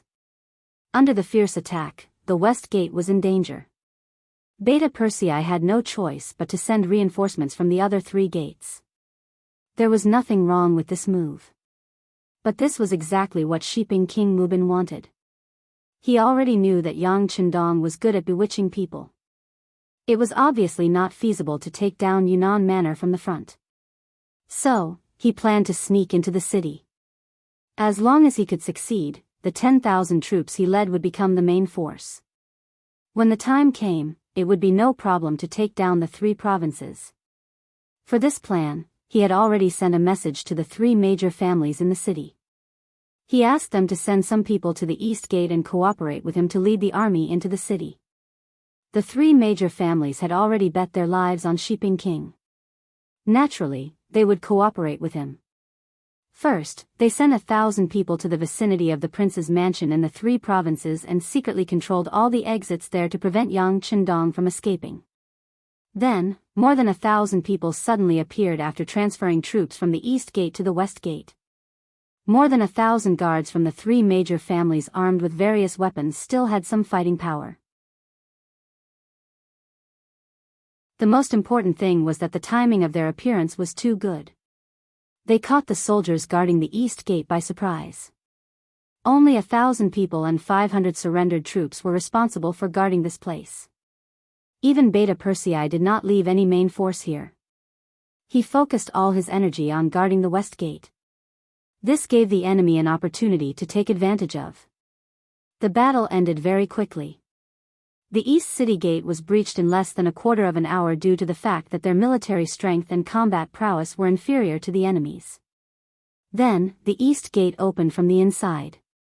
The 10,000 Mu family troops outside the city suddenly appeared and jumped in. The East Gate was broken, and a large number of Mu family troops rushed into the city. However, they did not rush to the West Gate. Instead, their target was the 3 provinces' palaces in the city. When the news was passed from the defeated soldiers to the West Gate, Beta Persei was really shocked. Quick, quick, pick 10,000 people to go to the 3 provinces' palaces to protect the young master's safety. Where is Jianghu? I'll leave the battle here to you. You must guard this place no matter what. Beta Persei called Jianghu and ordered him while mobilizing the troops. This was Beta Persei, who had followed Yang Chendong to fight in the north and south, had already developed a certain momentum and did not appear to be flustered. Yes, second brother, don't worry. As long as Jianghu is still here, the west gate will not be lost. Jianghu patted his chest and promised. Then, he watched Beta Persei lead the 10,000 soldiers into the city. The 3 provinces' palaces. Shouts suddenly sounded outside. Dao Xiao and Ba Dao Jiang also quickly appeared in front of Yang Chendong. When they reported the situation outside, they also asked if they needed to retreat to another place. The reason why the Black Cavalry was called elite was not only because they were well-trained and well-equipped, but more importantly because of their fearless spirit. How could such an army be flustered by the sudden appearance of the enemy?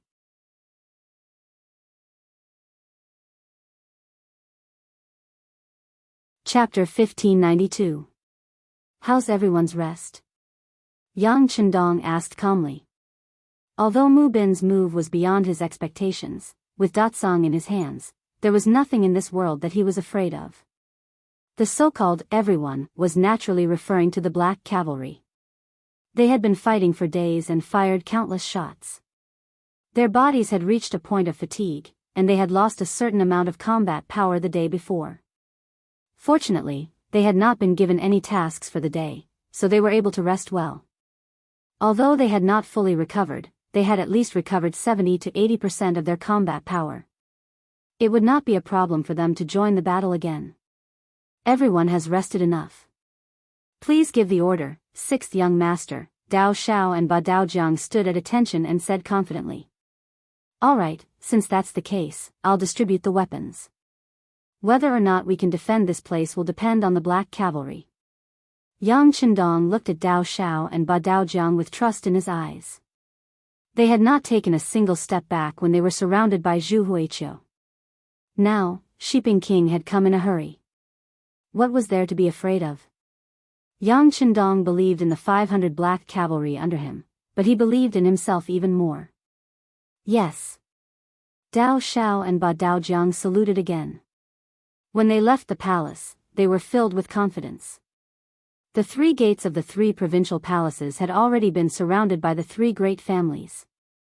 When they couldn't figure out the situation in the manner, they didn't rashly launch an attack. Instead, they continuously poured the kerosene that they had prepared onto the courtyard walls. Then, they tossed a match into the air, and a raging fire began to burn. The poor palaces of the 3 provinces were about to experience another fire in just one day. Under the fire, the air became hot and dry. Visibility was also affected. The 3 great families took the opportunity to attack. The guards of the 3 great clans had long been prepared for this. Every one of them had a wet blanket draped over their bodies.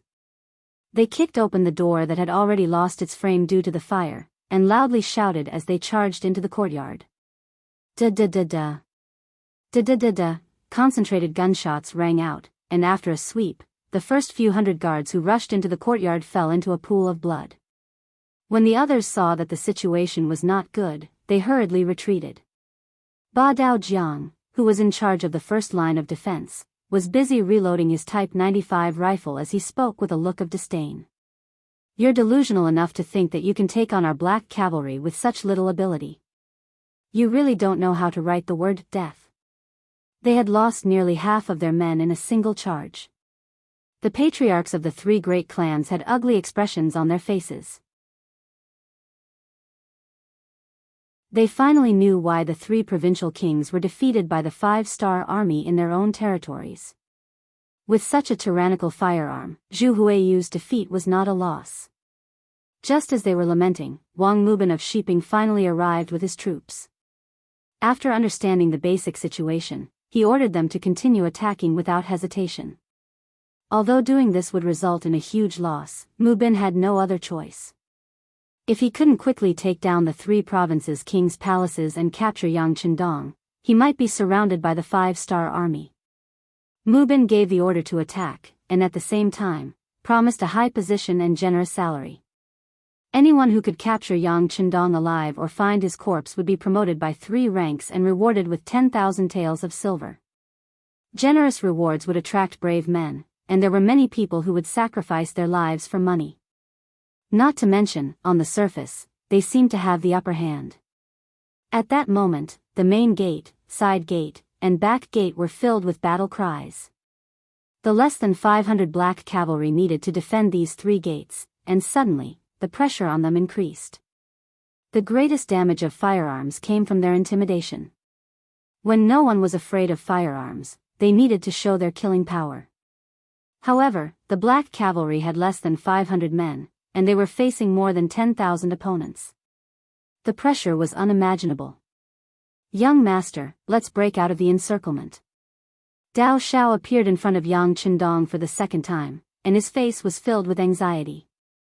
The 3 provincial kings' residences were too big, and the surrounding walls were already several miles long. It was impossible for the less than 500 black cavalry to defend this place and ensure that no one could break in. For the sake of Yang Chendong's safety, breaking out of the encirclement was the best plan. No need. Yang Chendong rejected and waved his hand. This was the 3 provincial kings' residences, and it was no longer the courtyard that he lived in before. If this place was breached, then the people in the city would lose their backbone. If someone instigated the people, whether it was the people defending the city or the surrendered soldiers, they could be used. At that time, it was not impossible for them to turn around and attack. If that was the case, before the main force arrived, they could only retreat from Yunnan Prefecture. In this way, if they wanted to take over this place, they would have to pay a higher price. It would also give others the impression that the 5-star army was only a so-so, and that they could be defeated. That would be the real problem. If they were dealing with other foreign nations, Yang Chendong might have chosen to retreat. After all, it was not shameful to run away if you could not win. However, this was the territory of the Han people. If they retreated this time, it would be equivalent to losing the hearts of the people. If they wanted to take over this place, the price they would have to pay would be too high, and the number of people who would have to die would only increase.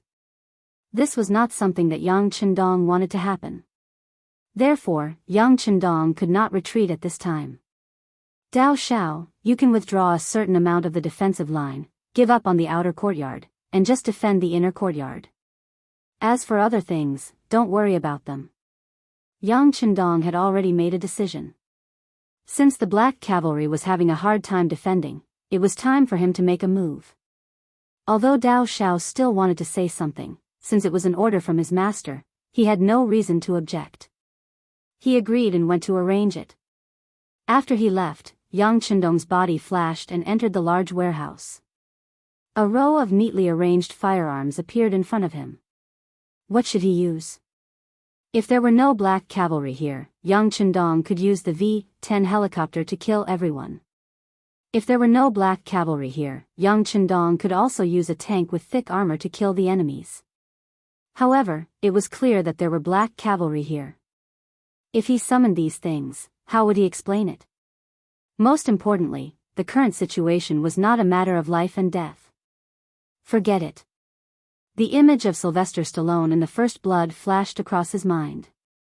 Yang Chendong chose a Type 95-5. 8mm caliber machine gun from the large warehouse.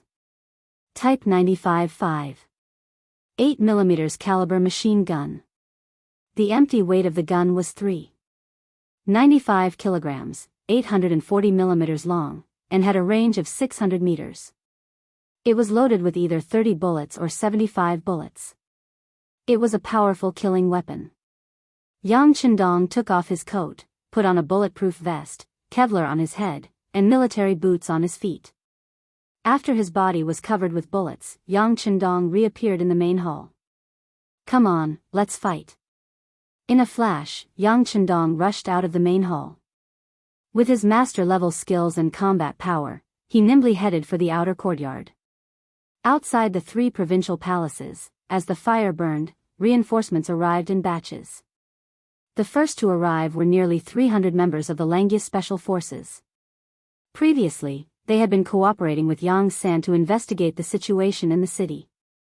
Unfortunately, although their skills were not bad and each of them had unique skills, they were still unfamiliar with the city and had been taken advantage of by the three great clans.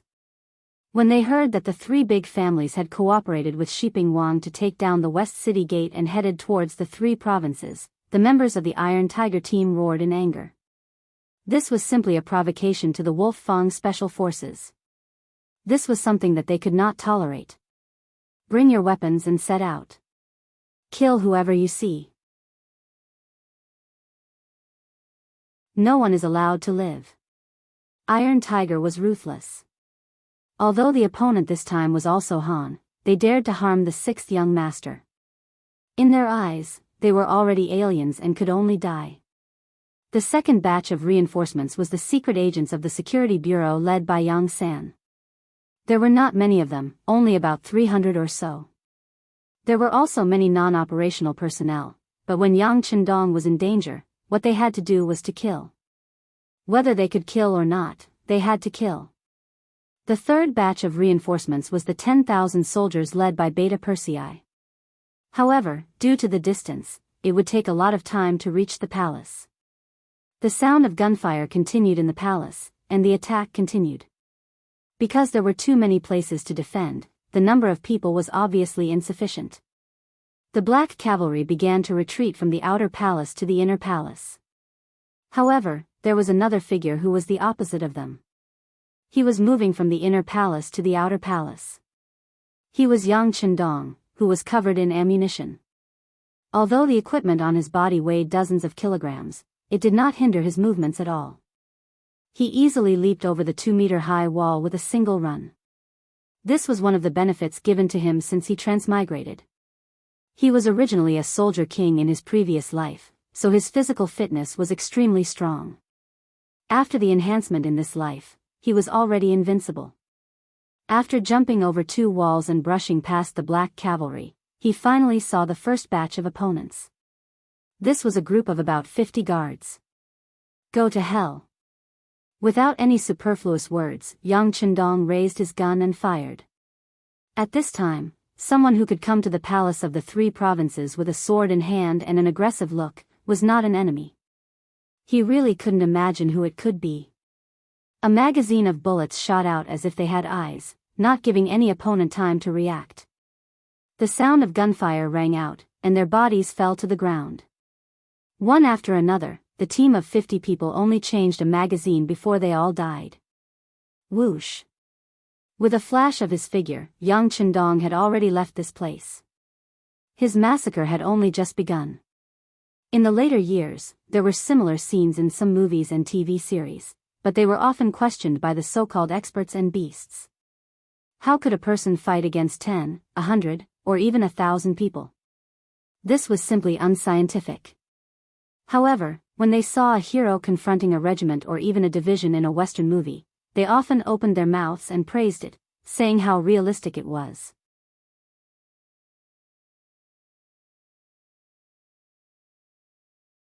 Chapter 1593. They really don't know what to say about this kind of completely polar evaluation criteria. Don't they know that in real history, the Battle of Hebudagon? How glorious it was. In the first year of the Jin state, Liao Tianqing's 5th year, 1115, in the Jin, Liao War, the Jin army chased and defeated the main force of the Liao army in the strategic decisive battle at Hebudagon. The Jin army defeated the Liao army with 20,000 troops. The Liao army was defeated and many died.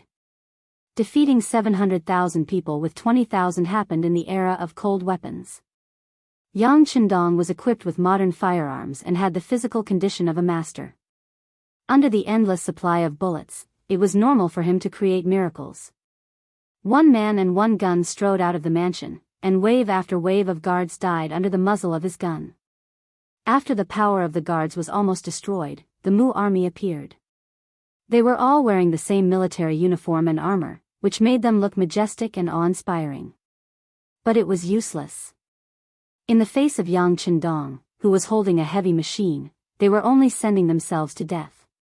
With great difficulty, a few people shot arrows at Yang Chendong, but they were also dodged by his agile figure. Occasionally, a bow and arrow pierced Yang Chendong's body, but it was blocked by the bulletproof vest and did not cause the slightest harm.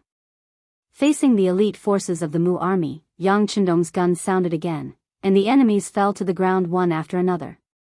They couldn't imagine until they died that they, who claimed to be elites, couldn't even defeat an opponent with so many people.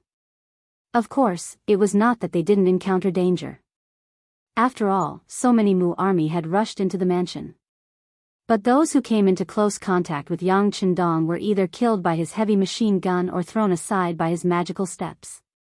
Those who finally had a chance to attack were still dodged by Yang Chendong. Along the way, he was like a human-shaped woodcutter. Wherever he went, there were enemy corpses everywhere, and most of them were corpses that were smashed by heavy machine guns. In the excitement of killing, Yang Chendong rushed to wherever there were more people. Ever since Yang Chendong brought Datsang to the Great Ming Dynasty, he had never felt so satisfied with killing as he did this time. Unlike the last time when he dealt with Yes Hen, he was forced to fight. This time, he chose to take the initiative. His goal was to kill people and capture King Shiping. Yes, Yang Chendong's goal was King Shiping. Since this person schemed against him, if he didn't fight back, wouldn't it be a waste of the saying that politeness demands reciprocity? Based on his intuition, King Shiping. Yang Chendong went all the way from the inner courtyard to the outer mansion, and then went straight to the gate of the mansion of the three provinces. At this time, the Mu army's army was already. Previously, they had the advantage of numbers. Although they were facing the black cavalry with firearms, due to the limited number of people and the fact that there were too many places to defend, they still found a loophole and killed their way in. However, with Yang Chendong's attack, he turned the situation around with his own strength. As more and more people died in the charge, the Mu army could no longer be seen on the road from the main gate to the mansion of the three provinces. Even so, Yang Chendong was still charging out. He had a feeling that if King Shiping was outside, he must be near the main gate. After all, he was a king. He was always concerned about his reputation. It would be very embarrassing to let such a person leave through the side gate or the back gate. Therefore, Yang Chendong only had one direction to go, and that was the main gate. What's going on? Why is there no movement? Outside the main gate, as Yang Chendong expected, Mu Bin was there. However, at this moment, there was a puzzled expression on his face. Just a moment ago, there were still waves of battle cries in his ears. But why was there no movement at this moment? There were three families in Yunnan Mansion. Among them, Qi Ningkang was responsible for attacking the back gate, Wang Shufu was responsible for attacking the side gate, and only Li Jiayin was left to accompany Mu Bin at the main gate. Suddenly, there was no movement at the main gate, and the head of the Li family was also puzzled. However, even King Shiping, Mu Bin, could not figure out why, so how could he figure it out? Many people were surprised by the silence at the main gate. At this time, the experienced veterans had already grasped the long saber or sword in their hands tightly. They had a feeling that there must be something strange going on. They were afraid that something had happened that they did not know. Just when everyone was still scratching their heads in confusion, Yang Chendong's figure finally appeared outside the main entrance. As soon as Yang Chendong appeared, more than a dozen arrows flew in front of him. Yang Chendong dodged most of them, but there were still 2 arrows stuck in his body. However, they were only stuck in his body. As Yang Chendong's body shook, the 2 arrows stuck in his bulletproof vest fell to the ground. At this moment, his face was also revealed in front of everyone. Bugnam of Gojoseon? Mu Bin's eyesight was very good, and he immediately recognized Yang Chendong's identity. The corner of his mouth opened, revealing 2 neat rows of teeth. Yang Chendong laughed and said, "You are King Mu Bin of Shiping?" "That's me." Although Mu Bin's eyes were full of surprise, because he did not expect Yang Chendong to take the initiative to appear, and only one person, he was more excited. This is Yang Chendong, the Bugnam of Gojoseon. Whether it is the Bai Ming Emperor or the Southern Ming Emperor, they both regarded him as a mortal danger. God knows how many times the two emperors thought about beheading this person in public, but they couldn't do it. And now, the opportunity has come to him. Doesn't this mean that his chance to make a great contribution has come? Men, capture him and reward him handsomely. In his excitement, Mu Bin naturally said. In fact, without him saying anything, the soldiers around him had already jumped out and rushed toward Yang Chendong, who was standing there alone. Go to hell. The muzzle of the heavy machine gun in his hand was raised, and there was a burst of gunshots. The more than 10 Mu family soldiers who rushed up were shot into sieves one by one, and they fell to the ground covered in blood. Even when they died, they couldn't close their eyes. The heavy machine gun's firing speed was too fast, and they didn't even have time to react. With a burst of gunshots, more than 10 people were killed. This scene also shocked the Mu family soldiers in front of the main gate. But they relied on the advantage of numbers and weren't too afraid. After all, Yang Chendong was only one person, and he only had one gun. Could he really kill hundreds of people present? Continue to go. If you can't catch him alive, then catch him dead. Mu Bin said as he took a few steps back. In this kind of dangerous situation, he wouldn't foolishly rush to the front. After receiving the order, the Mu family's troops on the left and right continued to rush forward. Even the dozens of guards led by Li Jiayin also rushed forward with a loud shout. But everyone knows that this is the time to make a great contribution. Even if it's a little risk of death, it seems to be worth it. Good. Yang Chendong's expression didn't change. On the contrary, his eyes lit up a little. He was worried that these people would turn around and run away. In that case, it would be difficult for him to make everyone stay with his strength alone. But if they want to rush up, that's what he wants. Tut tut tut, tut tut tut, the sound of heavy machine guns kept ringing. The rapid reloading that Yang Chendong had worked hard to practice now played a role. In less than a second, he could reload a new magazine. This gave people the feeling that his gun had an endless supply of ammunition. Wherever the muzzle of the gun was pointed at, soldiers fell one after another. In just a short 2 minutes, not only was no one able to hurt a single hair on Yang Chendong's body, but they also threw down more than 200 corpses. This result shocked everyone. Everyone used to only hear that Yang Xie's firearms were very powerful. But it was only very powerful. If they were really invincible in the world, then they would have already made a move on the great Ming dynasty. Why wait until now? In many people's view, Yang Xie's firearms should also have drawbacks, and as long as they relied on the advantage of numbers, it was still possible to make up for this shortcoming. In the end, everyone would be evenly matched. But now, when they saw the power of the firearms, they realized that they were too optimistic in the past. They were too ignorant. The power of the firearms was more than several times more powerful than they imagined. Seeing that so many soldiers had died in such a short period of time, Mu Bin's expression changed greatly. He was also a person who was used to seeing life and death. Over the years, he had fought countless big and small battles, but he had never seen such a powerful person. With his own strength, he had the combat power of a powerful army. Seeing that Yang Chendong still had a lot of ammunition on him, Mu Bin felt that things were not going to go well. His instincts kicked in again. He turned around and tried to escape from this place. A gentleman would not stand under a dangerous wall. Not everyone was like Yang Chendong, who was already the king and was willing to take the lead in everything. You want to escape at this time? Stay with me. Yang Chendong had been paying attention to Mu Bin all the time. This was his main target. If he let this person escape, wouldn't his appearance this time be imperfect? A smoke grenade appeared in his left hand. He held his breath and threw the smoke grenade with his left hand. Then, a second, third, and fourth smoke grenades appeared one after another. The front gate of the three provinces king, which was originally clearly visible, was soon surrounded by a cloud of smoke and dust. They could not see each other, and they could not see each other.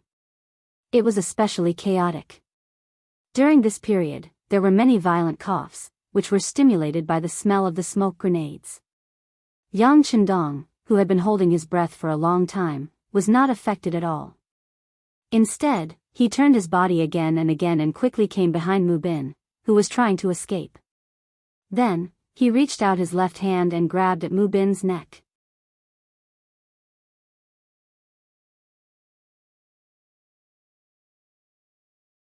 Chapter 1594. Although he was running away, Mu Bin's 5 senses were still there. When he felt a strong wind coming from behind him, he instinctively shrank his neck. Then, he leaned sideways and grabbed the knife in his hand. Then, he turned around and slashed. Yang Chendong retracted his arm and dodged the fatal knife. He thought to himself, that was close. He had also become careless and began to pay more attention to Mu Bin. Since he could become the king of Shiping by the Southern Ming Emperor, he was obviously not an ordinary person. He could only blame everything for going too smoothly, which made Yang Chendong lose his vigilance.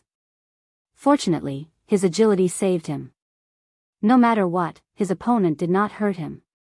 Yang Chendong, who was no longer careless, was even more terrifying once he got serious. When he stretched out his left hand again, Yang Chendong moved faster and grabbed at Mu Bin for the second time. Save me. Mu Bin suddenly felt a sense of danger when he missed his target. The knife just now seemed to be a hasty attack, but in fact, he had been planning for a long time. He wanted to counterattack when someone suddenly attacked him. He had been training a lot, and his results were very good. However, such a Sherwin knife did not work. He knew that Yang Chendong was difficult to deal with. Now, seeing that he was closing in on him again, other than continuously waving his blade, he was also shouting loudly.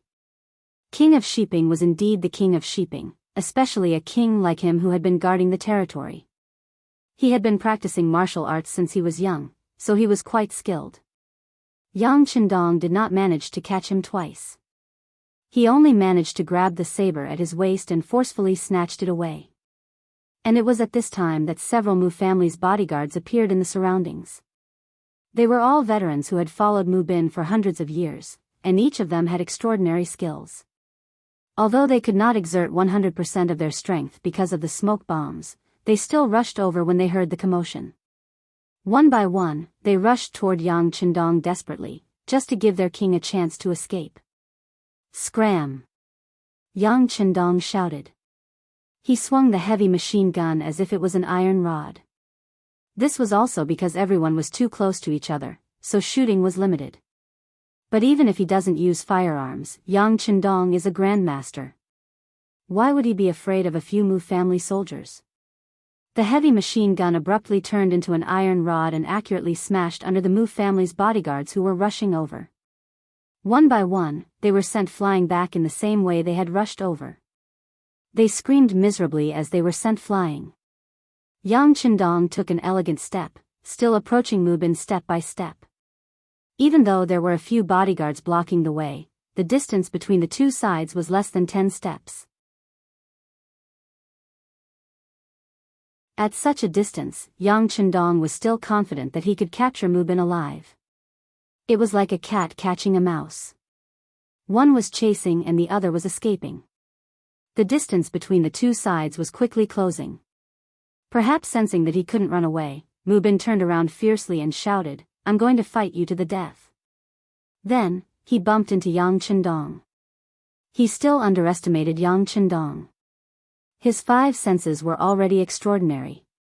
As soon as Mu Bin turned around, Yang Chendong sensed it. Before Mu Bin rushed over, he turned his body to the side. Then, he stretched out his right foot and gently hooked it, hitting Mu Bin's leg. With a thud, Shiping King fell to the ground. He quickly moved forward and stretched out his right foot as fast as he could, stepping on Mu Bin's back. With a little force, Mu Bin could not get up. Then, Yang Chendong fired again with the heavy machine gun. More than a dozen Mu family soldiers who had just reacted and wanted to get closer fell. Gunshots rang out, and Shiping King was also stepped on. Yang Chendong easily obtained victory by fighting against hundreds of people by himself. Shiping King's capture put a lot of pressure on the others. At this moment, they wanted to make a move, but they had some scruples. However, if they did not make a move, they did not know what to do. They were all stunned on the spot. Let go of Shiping King. He is a king personally appointed by the Southern Ming Emperor. Are you trying to rebel? Seeing that they could not make a move, the head of the Li family, Li Jiayin, took the initiative to step forward. He stood on the moral high ground and criticized Yang Qindong, criticizing him. Son of a bitch. Yang Qindong did not even look at him. He gently hooked his right finger, and several bullets flew out from the muzzle. Each bullet hit Li Jiayin's body, leaving several bright red spots of blood. His body swayed again and again. Finally, Li Jiayin's arm swayed a few times in the air. Then, he fell to the ground with a thud, dead. The head of the Li family, one of the 3 major families in Yunnan Prefecture, was shot to death just like that. This scene shocked the others. They stood still and did not dare to move. That was the head of the Li family. In the eyes of many civilians and soldiers, he was definitely a high and mighty figure. But now, he was killed just because of a disagreement. Compared to that, they were nothing. After killing Li Jiayin, the others became well-behaved.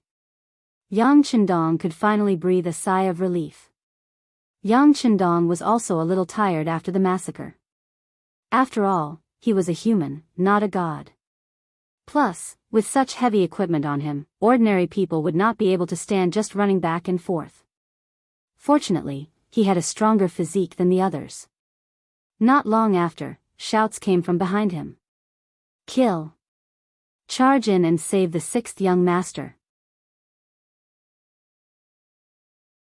Following these shouts, a group of black cavalry rushed out from the main entrance. They were led by Ba Daojiang.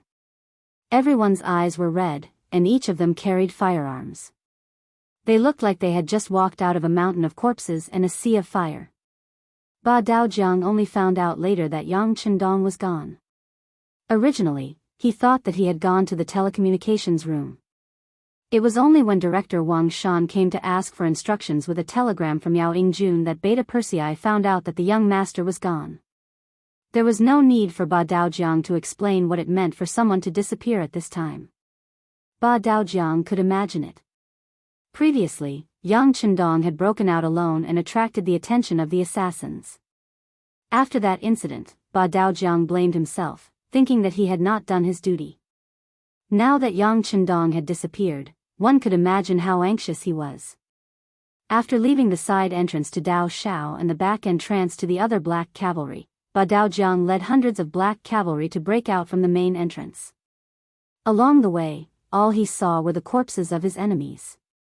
He could imagine who had done it, so he was even more anxious. After all, Yang Qindong was only one person.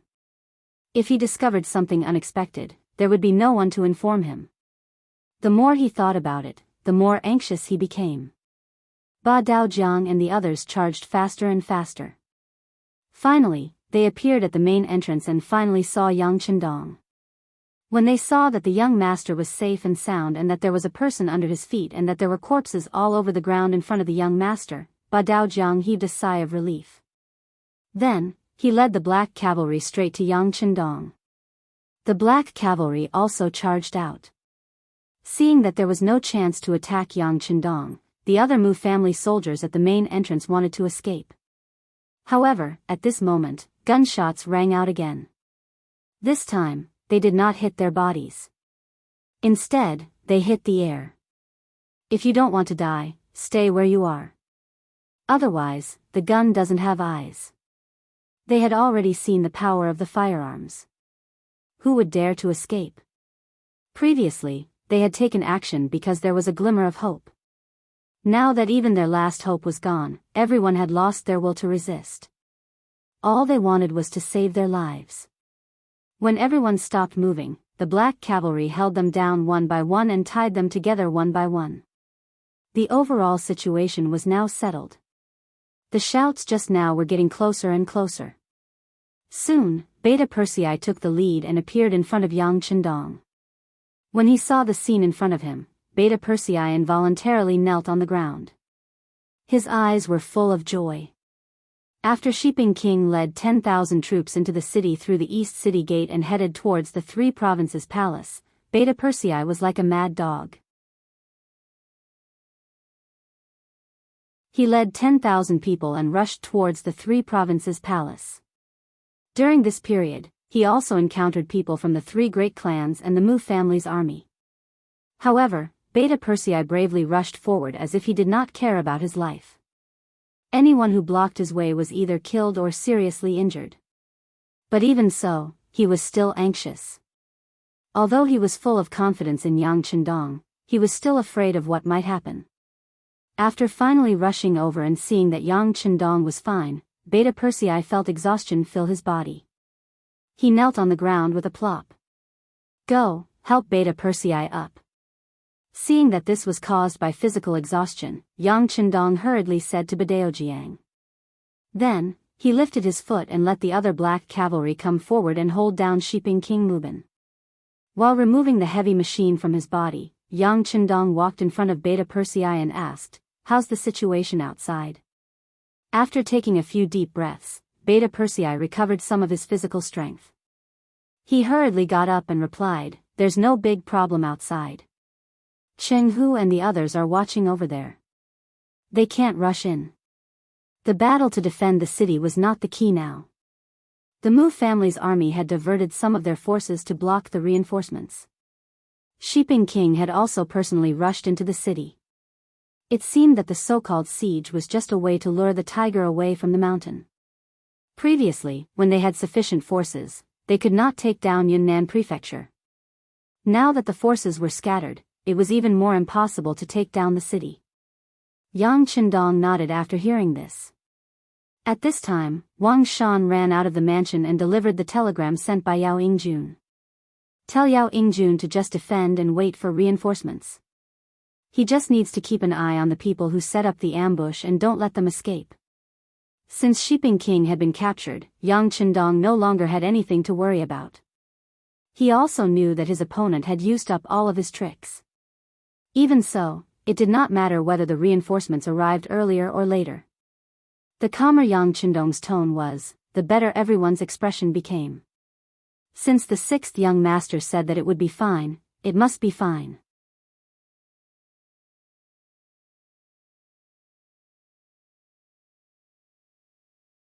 Chapter 1595. Yunnan Manor was truly Yang Chendong's blessed land.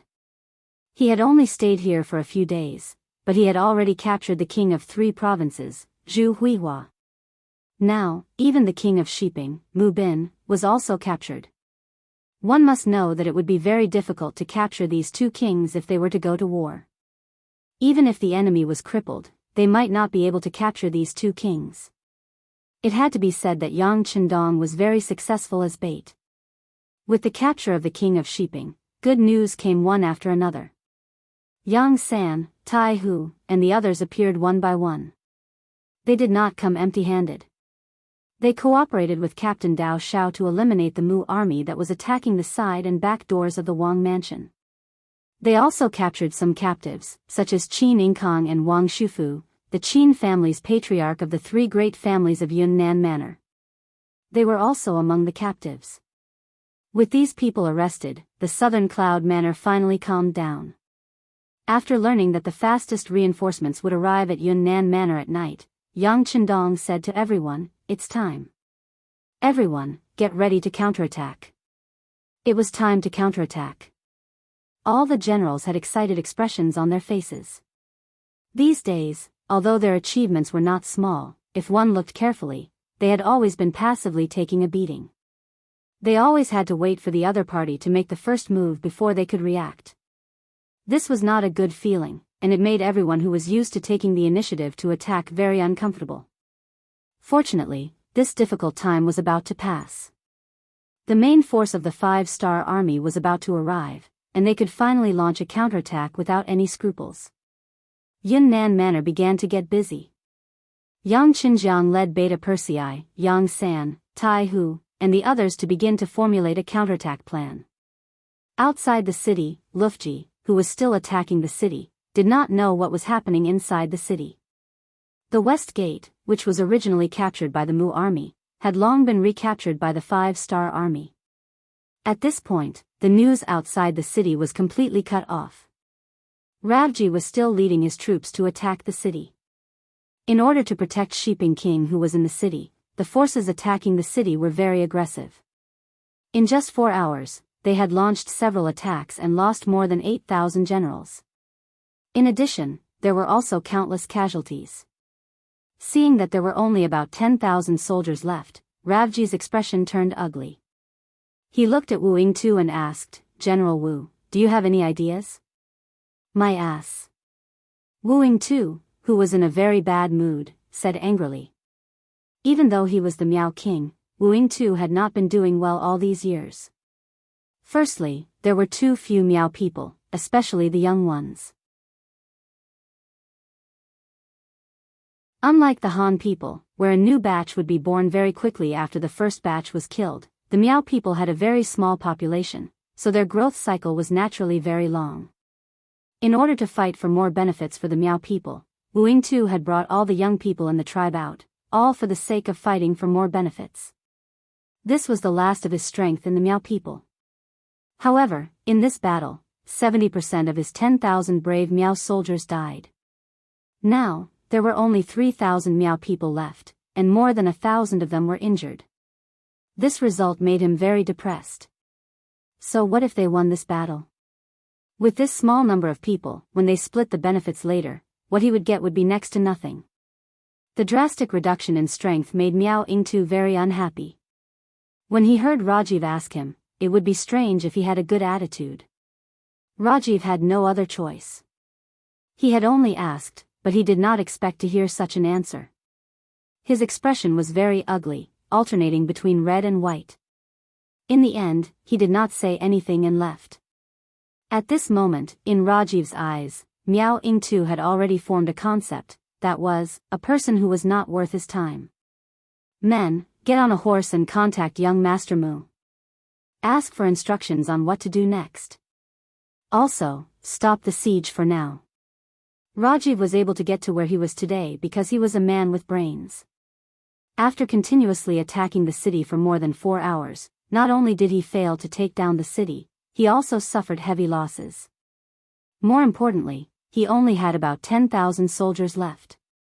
This made him have no choice but to consider his next step carefully. He even suspected that King Shiping did this on purpose, so that he could use the war to deplete his strength. If it was in the past, Rajiv would not be so anxious. He had the kingdom of Bangla as his backer.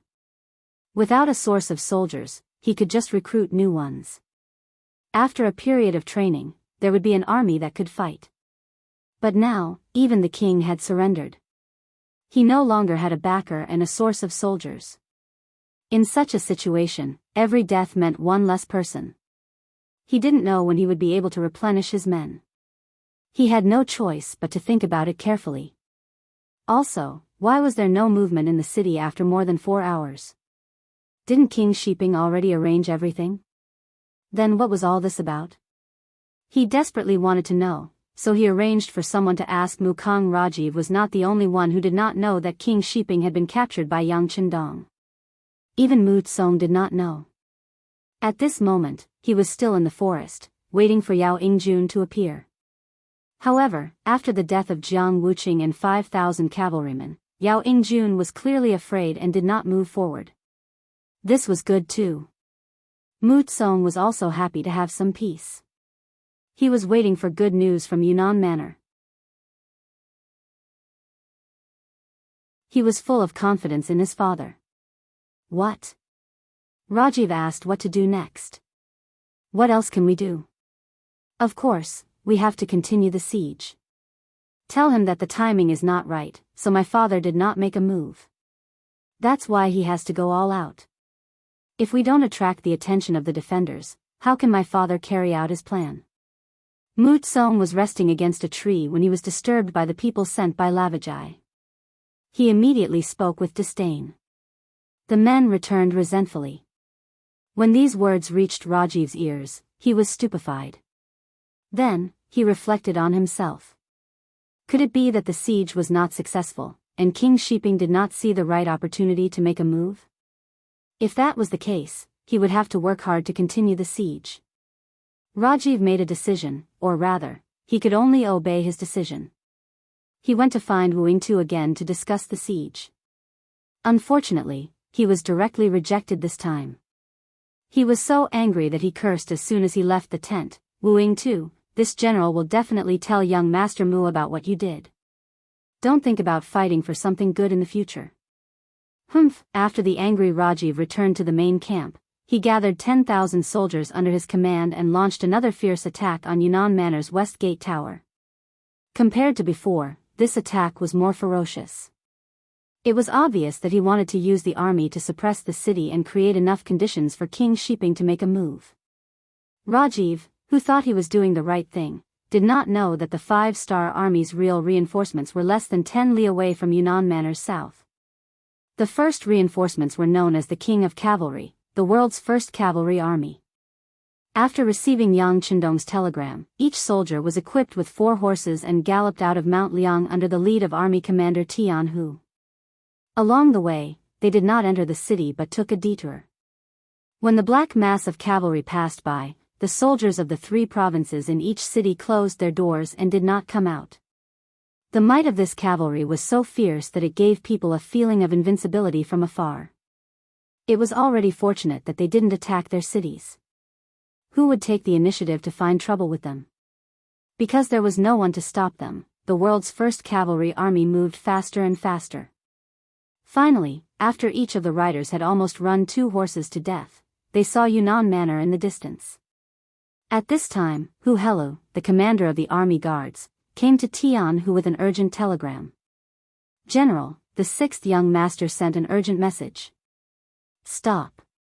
After stopping the horses, Tianhu ordered the army to stop and rest for a quarter of an hour. Using this opportunity, the other commanders came to him to discuss the next step of the battle. When the telegram was opened, it contained Yang Chendong's latest instructions. After reading it carefully, Tianhu laughed and said, "The 6th young master is indeed the 6th young master. Without us having to do anything, he has already captured the 3 provincial kings and the king of Shiping." Ha ha ha. That's true. Although they are all kings, how can they be a match for the 6th young master? The other commanders also laughed after hearing this. During the past few days of rushing, it was impossible for them not to be anxious. They were especially worried about the safety of the 6th young master.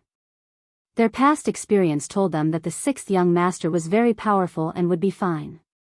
However, they only had 500 black cavalry with them, and Yunnan Manor was the base camp of the 3 provincial kings. Anything could happen in the enemy's camp. If something happened to the 6th young master, the 5 commanders did not dare to imagine what would happen next. Before the 6th young master left, he had already decided that the eldest crown prince, Yang Bo, would take over his position. However, could a 10-year-old child really lead them? What if someone was not convinced? After all, the Yangtze was too big. It was so big that no country, force, or ethnic group could compare with it since ancient times. Would anyone have the confidence to let a 10-year-old child manage such a big country?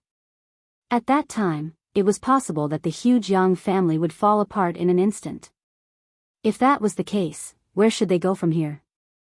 Even if they obeyed the young master's orders, they would have to fight with their former colleagues. In that case, the only thing that would be lost was the strength of the Yangtze. If that was the case, it would be very difficult for the Yangtze to develop in the future. In short, if something happened to Yang Chendong now, the consequences would be unimaginable. In order to avoid such a situation, they could only rush with all their might. At the same time, they prayed that the 6th young master would be fine.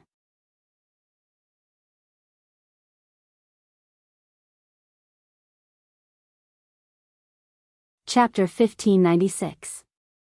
Now that they had received the latest telegram from Yang Chendong, they could finally breathe a sigh of relief. While they breathed a sigh of relief, they began to think about how to make a contribution. More importantly, they were thinking about how to deal with those who wanted to go against the 6th young master. Alright, everyone has read the contents of the telegram. Since that's the case, I've decided to split into 2 groups. The world's first cavalry army was less than 10 miles away, but Rajiv had no idea about that. Although he had heard about the arrival of the 5-star army's main force from some sources, in his opinion, the reinforcements would not arrive so easily. They would have to pass through many cities in the 3 provinces to reach southern Cloud Prefecture from Liang Mountain. Therefore, he did not think that other than Yao Yingjuan's reinforcements, Bugnam of Gojosian would arrive in such a short time. Now, he was wholeheartedly sending troops to attack the city. The attack was not going well. It was even a little tragic. Rajiv did not know that Shiping King had been captured. The surrendered soldiers and civilians in the city knew about it, so they could focus on defending the city without worrying about other changes. This boosted the morale of the soldiers defending the city. With the advantage of numbers, the counterattack was fierce. Rajiv was destined to meet a tough opponent. His excessive trust in Shiping King had also doomed Rajiv to a tragedy. Seeing that the soldiers attacking the city had suffered heavy losses, and soon, more than half of the 10,000 soldiers were killed, he still had no intention of stopping the attack. At this moment, he was like a gambler, putting all his treasures on the line, hoping for a miracle to happen. Would a miracle happen? Of course, it was impossible. Not only did Shiping King not show up, but a mighty cavalry team came from afar. They were wearing light green military uniforms and black armor. Each of them had 2 horses. While they were still far away, the battle cries could be heard. Is Shiping King here? The excited Rajiv raised his eyes and looked. He was very excited. No one answered him because the others did not know how King Shiping's army was dressed. However, someone in the crowd recognized him. He was King Miao, Wu too. In the past, when he followed Zhu Huichen, he had dealt with the Mu family army. Naturally, he knew what the other party was like. Let's not talk about whether or not they had that many cavalry troops. Just from their appearance alone, they didn't look like one at all. Instead, they looked like the legendary 5-star army's cavalry. It had long been rumored that the regular 5-star army wore military green uniforms. This was very different from the military uniforms that were either black, gray, or even yellow. Because of this, Wu Yingto's expression changed drastically. Not to mention, Wu Yingto had once fought with the 5-star army, but he had been defeated and fled. Could it be that the reinforcements from the 5-star army have really arrived? But how could they be so fast? Doubts arose in his heart, but he quickly suppressed them because he knew that this was not the time to be conflicted. It was the time to make a choice. If the reinforcements from the 5-star army really came, then they would not be a match for the enemy with their current strength. In fact, when the infantry faced the cavalry, the idea of survival instantly occupied the highest point. Then, his gaze fell on Rajiv. Perhaps his only chance of survival depended on this person. Wu Yingto was already having second thoughts. Rajiv did not know about this at all. He was still looking forward to the cavalry's arrival. Surround him. It's this Rajiv. He overestimated himself and wants to become an enemy of Bugnam of Gojosian. Men, capture him. Kill anyone who resists. Since he had decided to live, Wu Yingto did not care about whether he was a comrade or not. He only knew that if he captured this person and presented him to the 5-star army, there might be a way to survive. Wu Yingto led 3,000 Miao soldiers and suddenly attacked, catching Rajiv off guard. Seeing that many of his soldiers were killed by the Miao soldiers, he was furious. He roared loudly, Wu Yingto, are you trying to rebel? Can't you see that the king of Shiping is already here with his cavalry? What are you trying to do? Ha ha ha. Open your dog eyes and see clearly. How is that king of Shiping's cavalry? It's clearly the reinforcements from the 5-star army. Even now, do you still place your hopes on Mu Bin? Can't you see that he's trying to weaken our strength? It's hateful that you're so badly injured, but you still don't understand. I really don't know how you survived all these years. Facing Rajiv's questioning, Wu Yingto was not afraid at all. Instead, he shouted and questioned Rajiv. Rajiv didn't care about making use of them anymore. He was more concerned about who the cavalry belonged to. When he heard Wu Yingtu say that it was the reinforcements from the 5-star army, his expression changed greatly. At this moment, he did not want to be entangled with Wu Yingtu and the Miao soldiers. He only wanted to escape as soon as possible. Escaping was more important. You still want to leave? Do you think you can leave? He knew that if he did not capture Rajiv, once the 5-star army caught up, he would not have a good ending. So how could he give up on his only hope of survival? Everyone, kill. Capture Rajiv alive and present him to the 5-star army. There will be a great reward. With a loud shout, Wu Yingtu took the lead and rushed forward with his ghost head blade. With a few slashes, he cut down several soldiers and got closer and closer to Rajiv. You're courting death. Seeing his soldiers being cut down one by one, Rajiv became anxious. He knew that if he did not kill Wu Yingtu, he would not be able to escape. He simply rushed over with his spear. Before the world's first cavalry army's 4th and 5th divisions arrived, the battle had already turned into a mess. The 4th Division commander Su De and the 5th Division commander Yu Zhong glanced at each other. They didn't have any intention of taking action. They just ordered the cavalry to surround the scene. In short, they couldn't let the enemy who wanted to deal with the 6th young master escape. The battle in the field was still ongoing. Because of the number of soldiers and the premeditated plan, the Miao army gradually gained the upper hand. At this time, Wu Yingtu was leading 6 of his soldiers to surround Rajiv. As expected of the great general of Banka, Rajiv's personal strength was not bad. In just a short while, no less than 6 or 7 Miao soldiers had died under his spear. However, even a tiger could not withstand a pack of wolves. After a long battle, Rajiv finally felt that his strength was running out. It was also at this time that Miao Yingtu's ghost head blade arrived and landed on the body of the spear. Under the powerful force, the spear flew out of Rajiv's hand. Without a weapon, Rajiv could only dodge left and right without any ability to counterattack. If he kept defending, he would definitely lose. After a few more rounds, Rajiv was careless and his left arm was chopped off. He immediately let out a blood-curdling scream as he lost his balance and fell to the ground. Then, a few Miao soldiers rushed over and pinned him to the ground, tying him up tightly. Rajiv was captured. Seeing that the situation was over, the soldiers under his command abandoned their weapons and surrendered. At this point, the situation was settled. Wu Yingtu quickly tidied up his clothes and came in front of the 2 division commanders Su De and Yu Zhong who were riding in front of the army. After a long bow, he opened his mouth and said, I am Wu Yingtu, the commander of the Miao army. Because I went astray, I became an accomplice of the 3 provincial kings. Now that I have turned over a new leaf, I am willing to surrender to Bugnam of Gojoseon. I have specially captured the great general of Banka, Rajiv, to show my sincerity. I hope the general can give me a way out. Thank you. Oh. Su De and Yu Zhong looked at each other after hearing this, then nodded and said, General Wu, we will remember what you have done, but now we still have to tie you up. As for how to deal with you, it will ultimately be decided by Bugnam of Gojoseon. Do you agree? I agree.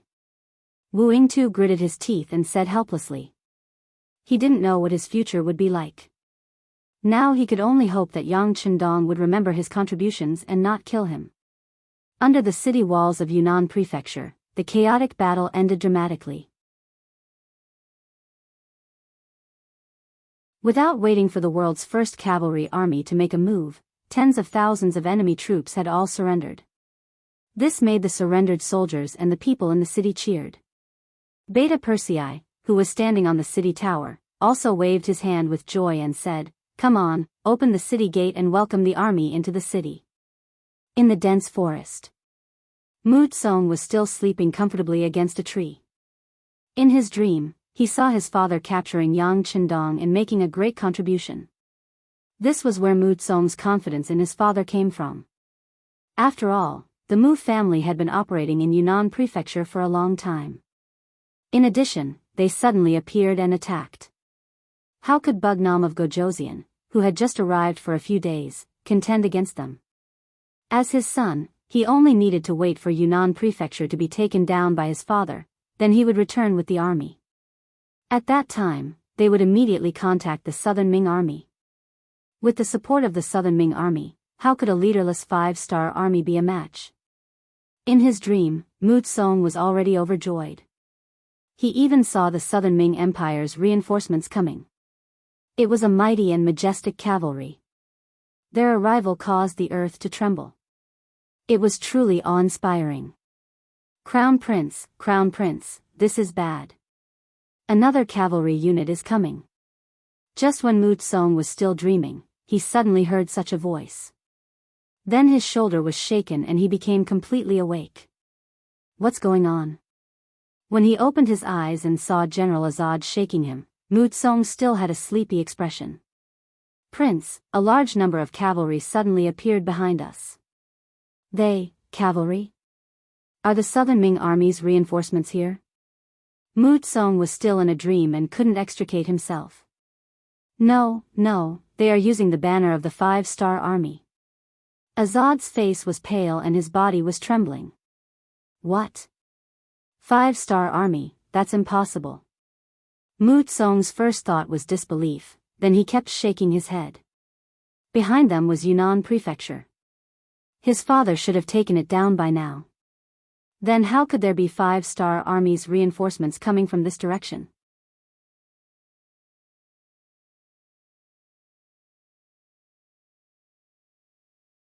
Chapter 1597.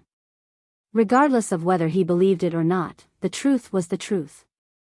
Behind them, there was indeed a large number of 5-star army cavalry rushing over, causing an earthquake on the ground. At the north side of the forest, Yao Ingjun also rushed over with 15,000 infantrymen. They split into two sides and blocked off the forest. How is this possible? Mu Tsong's mouth was so wide open that a fist could be stuffed inside. His expression became somewhat sinister at this moment. The arrival of the 5-star army cavalry was from the direction of Yunnan Manor. Did that mean that Yunnan Manor was also completely under their control? If that was the case, where was his royal father? Why didn't anyone inform him when such a big thing happened? Mu Tsong couldn't figure it out, but it wasn't a matter of whether he wanted to or not. The 5-star army had already launched their attack. Facing enemies in the forest, they had a way to attack. For example, the simplest fire attack. Countless arrows fell like rain into the dense forest, and a raging fire began to burn. The Mu family troops who were hiding in the forest became even more chaotic. The soldiers were full of confidence before because the 5-star army was finished and even Bugnam of Gojoseon might be captured. But now, the appearance of the 5-star army's cavalry dispelled their thoughts and made them feel that their lives were in danger. The arrows fell and ignited the forest. The Mu family troops who had nowhere else to go could only charge out and fight to their deaths. Fight to the death. The two generals, Azad and Hak, decisively made a decision. They had fled all the way here. Now that they didn't even have a country, they didn't have much hope for the future. Now that they could die for a noble cause, they might as well fight to the death. But the two didn't notice that when they led their troops to attack, the savior in their eyes, young Master Mu Tsong, disappeared. On the official road, the forest on both sides was set ablaze. More and more Mu family troops rushed out from both sides of the road. Azad and Huk rushed out from the east side of the forest, while Luo Guan led his army and rushed out from the west side of the road. When the two armies joined together, there were nearly 20,000 men and horses charging towards the 5-star army's cavalry. They didn't choose to attack Yao Ingjuan's troops because they didn't want to expose their backs to the cavalry. This would only accelerate their defeat. However, was it really a good choice to target the world's #1 cavalry army? It's good that you've come. I'm leaving. 1st Division Commander Temu had always been a valiant warrior who loved to lead the charge. When he saw the enemy charging at him, how could he be courteous? He immediately squeezed his horse's belly with his legs and led his 10,000 soldiers to charge forward. The first merit belongs to our 2nd Division. 2nd Division Lu Duo was unwilling to fall behind and rushed out. 3rd Division Commander Hubo also wasn't going to sit back and watch. He wanted to rush out as well, but Commander Tian who came in front of him. 3rd Division Commander, they are enough. Your division is in charge of guarding. Remember, no one is allowed to escape. If they want to make an enemy out of the 6th young master, they will have to pay the heaviest price. Oh. Although he was a bit unwilling, a military order was absolute. After Hubo agreed, he spread out the 10,000 cavalry soldiers of the 3 divisions and completely surrounded the 2 forests. No one was allowed to escape. Using infantry against cavalry was like using scissors while the other side used rocks. The result was mostly predetermined. There were also powerful infantry that could fight evenly with cavalry. However, infantry usually had the advantage of terrain and numbers, or they were proficient in battle formations and had more powerful weapons. Clearly, the Mu clan army didn't have the advantage. Therefore, when they had the same number of troops, using infantry against cavalry was no different from seeking death. Not to mention the world's #1 cavalry army, even if it was an ordinary cavalry, victory would be assured against 20,000 infantry. Moreover, the ones fighting were Temu, and the others. There was no possibility of failure. The result was that the moment the 2 sides met, before they even started fighting, under a dense rain of arrows, the Mu clan army at the front fell one after another. When the cavalry charged into the midst of the infantry, heads flew all over the ground. One by one, the Mu clan infantry were cut down, blood spilling everywhere. This was a battle where the strength was completely unequal. The infantry didn't have any formation to speak of. They were completely relying on brute force to attack. Facing the world's #1 cavalry army's cavalry, they were only sending themselves to their deaths. The cavalry quickly passed through the Mu clan infantry. A quarter of the 20,000 men were gone. Then, there was a recoil, division, and countless arrow formations formed, constantly killing. The ground was covered with more and more Mu clan soldiers' corpses. By the time Yao Yingjun arrived at the battlefield with his army, all he saw were broken limbs, blood splattered all over the ground, and heads rolling down.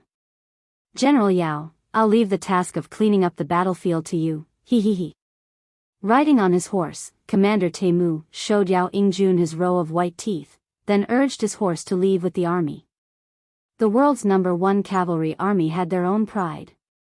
As long as there were infantry, they would never interfere with work like cleaning up the battlefield. Yao Yingjun cupped his fists and thanked Temu, as he watched the cavalry leave. It must be known that although cleaning up the battlefield was tiring, there were many benefits. Not only could they get a share of the military merits, but they could also get all the good things from the enemy corpses. Just this point alone was enough to make many people envious. It only took them more than 2 hours to kill the enemy, but they still hadn't finished cleaning up the battlefield even when the sky turned dark. The army had no choice but to rest and wait for the next day to start cleaning up. Tian, who left the 3rd Division's commander, Hubo, to cooperate with Yao Yingjun while he led the army to Yunnan Manor not far away. In Yunnan Manor, peace had already been restored. The 5-star army's main reinforcements had arrived. Naturally, there was no need for the surrendered soldiers and ordinary citizens to defend the city. They could all return home to reunite with their families. For a moment, many sounds of joy and laughter could be heard from the various courtyards. Of course, there were also some people who died in battle. As their families, they naturally couldn't be happy. Fortunately, the 5-star army's compensation was generous enough. Although it didn't satisfy everyone, most people still accepted this form of compensation. After all, if they didn't follow the 5-star army, but followed the 3 provinces' kings or king sheeping instead, it would be impossible for them to receive these benefits even if they died. This battle also made the citizens fully aware of the value of peace. People died in war. Who knew how many families were torn apart because of it? This was something that couldn't be bought with money. The 3 provinces' palace was also very lively at this time. The reinforcements had arrived. Beta Persei, Yang San, and the others finally didn't have to worry so much. They finally had a chance to have a good meal and then sleep. Tianhu also brought the 1st Division and 2nd Division into the city. He personally went to the 3 provinces palace to see Yang Chendong. 6th young master. The moment he saw Yang Chendong, Tianhu couldn't help but cry. Without knowing the secret of Yang Chendong's possession, none of the high-ranking officers felt at ease this time. Okay, a man bleeds but not tears. Don't cry. Yang Chendong personally got up and helped Tianhu up. 6th young master, your actions this time were too risky. But some people are too hateful. They actually want to deal with you. In this matter, the Southern Ming dynasty must be secretly supporting them. Do you think we should send troops to Nanjing? Please rest assured, 6th young master, my world's first cavalry army is willing to be the vanguard. After the greeting, Tianhu took the initiative to ask for a battle. With the current strength of the world's first cavalry army, these words could be said and done. Yang Chendong knew this, but he decisively shook his head. Tianhu, this young master can understand your feelings, but now is not the time to do this. The Southern Ming dynasty is full of Han people. It would be best if it can be accepted peacefully. Accepted peacefully? Is there such a possibility? Tianhu asked with some doubts. The process is of course tortuous, but this young master already has an idea. You don't have to worry. Yang Chendong once again showed a confident smile. In the Southern Ming dynasty, he had already played a big game of chess. If the other party agreed, it would be fine. If they didn't agree, then he would be doomed. Nanning Prefecture. As the capital of Guangxi Province, the general's mansion in Nanning Prefecture was also brightly lit. The general of Guangxi Province, Bai Kuan, was currently sitting cross-legged. Although this was his mansion, there was still a hint of nervousness on his face. Opposite Bai Kuan was a scholar in a long robe. This person's appearance was not ordinary, and he looked very kind. If it wasn't for the arrogance that flashed in the corner of his eyes from time to time, he would have given people a better impression. The scholar in the long robe reached out and took a sip of the tea. He frowned slightly. Obviously, the rough tea leaves made him somewhat unhappy. However, when he thought of his mission, he didn't say anything about this matter. On the contrary, he said against his will, "Good tea." Assistant Minister Zhou is too polite. How can a martial artist like me know what good tea is? As long as you are happy, I will be happy. He constantly paid attention to the actions of the man in the long robe. Some flattering words came out of his mouth. He really had to be polite. This Assistant Minister Zhou was the left Assistant Minister of the Southern Ming Dynasty's Ministry of Rights, Zhou Ziang. It was said that he was deeply favored by the emperor. For a martial artist like him, it was usually impossible to invite him to sit together. Now that he finally had the opportunity to sit together, of course, he would try his best to please him.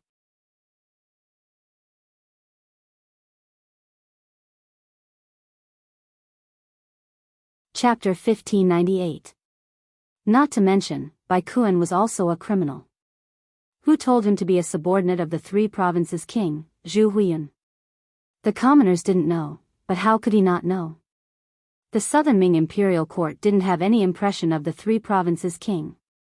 If it wasn't for the fact that they needed to use this barrier to block the 5-star army, they would have already dealt with him. Now that Bugnam of Gojoseon and the 3 provinces' king were fighting, no matter who won or lost, the Southern Ming imperial court didn't need to make a move. This was a great thing. Taking advantage of this opportunity, Zhou Ziang suddenly appeared and represented Zhu Qizhen in recruiting Bai Kuan. Zhu Qizhen was the emperor of the Great Ming dynasty, and Bai Kuan was just a martial artist. How could he not agree? How could he dare to disagree? This led to the scene where the two of them sat together. Now that everyone was seated together, Zhou Ziang was obviously the leader. Whatever he said, Bai Kuan obeyed. This was also a general's respect for the imperial power and his desire for power. Considering the Great Ming dynasty's emphasis on literature and suppression of military power, military officials had never had a high social status. Many military officials even had to lower their heads to civil officials to ensure their position. They needed to find a backer. Bai Kuan simply treated Zhou Xiang as a backer and respected him. Speaking of which, Bai Kuan had only been a chiliarch in the past. It was only because Zhu Huixin had taken a liking to him that Bai Kuan had promoted him and given him the authority to command the entire Guangxi army. That was how he had gained his current reputation. Zhou Xiang looked down on such a rootless person from the bottom of his heart. If it wasn't for the fact that he still needed Bai Kuan, he wouldn't even look at him. However, Guangxi's position was very important now. It replaced the original Yunnan manor and became Bugnam of Gojoseon's border. This also caused Bai Kuan's status to rise, which was why Zhou Xiang lowered himself to come here. However, no matter what, the tradition of scholars looking down on martial artists was still there. As for Bai Kuan's flattery, Zhou Xiang thought that everything was normal. Zhou Xiang pretended to be very enthusiastic and said to Bai Kuan, "General Bai, this time, the emperor is very optimistic about you." After knowing that General Bai has abandoned the dark side and joined the light side, he was very happy. He even handed over the military power of Guangxi to you. You can't let the emperor down. Yes, yes. This general thanks His Majesty for his benevolence, but this lowly one knows that this was all because of Assistant Minister Zhou, so this lowly one is even more grateful. When you leave in a while, I have a small gift to send you off. Bai Kuan said humbly, as if giving Zhou Xiang a gift was a great job. Ha ha ha. Seeing how sensible Bai Kuan was, Zhou Xiang chuckled. General Bai is too polite. It would be impolite for this old man to refuse. In fact, we are all working for His Majesty, so it is only right that we work hard. Yes, it is only right that we work for His Majesty. Bai Kuan repeated these words. Oh, that's right. General Bai, I don't know if you've thought about it, but no matter who wins or loses this battle, there will be people coming to look for you very soon. I wonder how you will deal with them. Zhou Xiang joked as he brought the topic back to business. Bai Kuan was very clear that this was a test for him. He had asked himself this question before. At this moment, he did not hesitate to answer. Is there even a need to ask? I, Bai Kuan, am a man of Southern Ming. Even if I die, I will be a ghost of Southern Ming. Whether it is the 3 provincial kings or Bugnam of Gojoseon, they are nothing. If they dare to come, they will definitely hit a wall. Our Guangxi prefecture's 50,000 soldiers are not to be trifled with. Huh, good. General Bai is very bold. Come, let this assistant minister toast you with tea. This result was very pleasing to Zhou Xiang's ears. Naturally, his mood was very good. This general doesn't dare. This general is the one toasting you. Bai Kuan smiled, revealing a row of teeth as he raised the teacup in his hand. The two looked at each other and drank. After putting down the teacup, Zhou Xiang chuckled. Actually, things might not be that bad. Although Bugnam of Gojoseon is powerful, he has already entered Yunnan Prefecture and is a turtle in a jar. Perhaps the 3 provincial kings have already taken him down. Furthermore, we still have Shiping King in Yunnan. He will keep an eye on that place. Nothing will happen. Even if someone wants to harm Guangxi, this assistant minister has already spoken to the Guangdong political commissioner, Yang Xian. When the time comes, the Guanghai Guard will send reinforcements. At that time, with the geographical advantage, no one will be able to gain any advantage. Yes, everything will be according to Sir Zhou's arrangements. Sir Zhou, this general is toasting you. Please have some tea. Bai Kuan nodded. He had the backing of the Southern Ming dynasty, so he was not afraid of anyone coming to find trouble with him.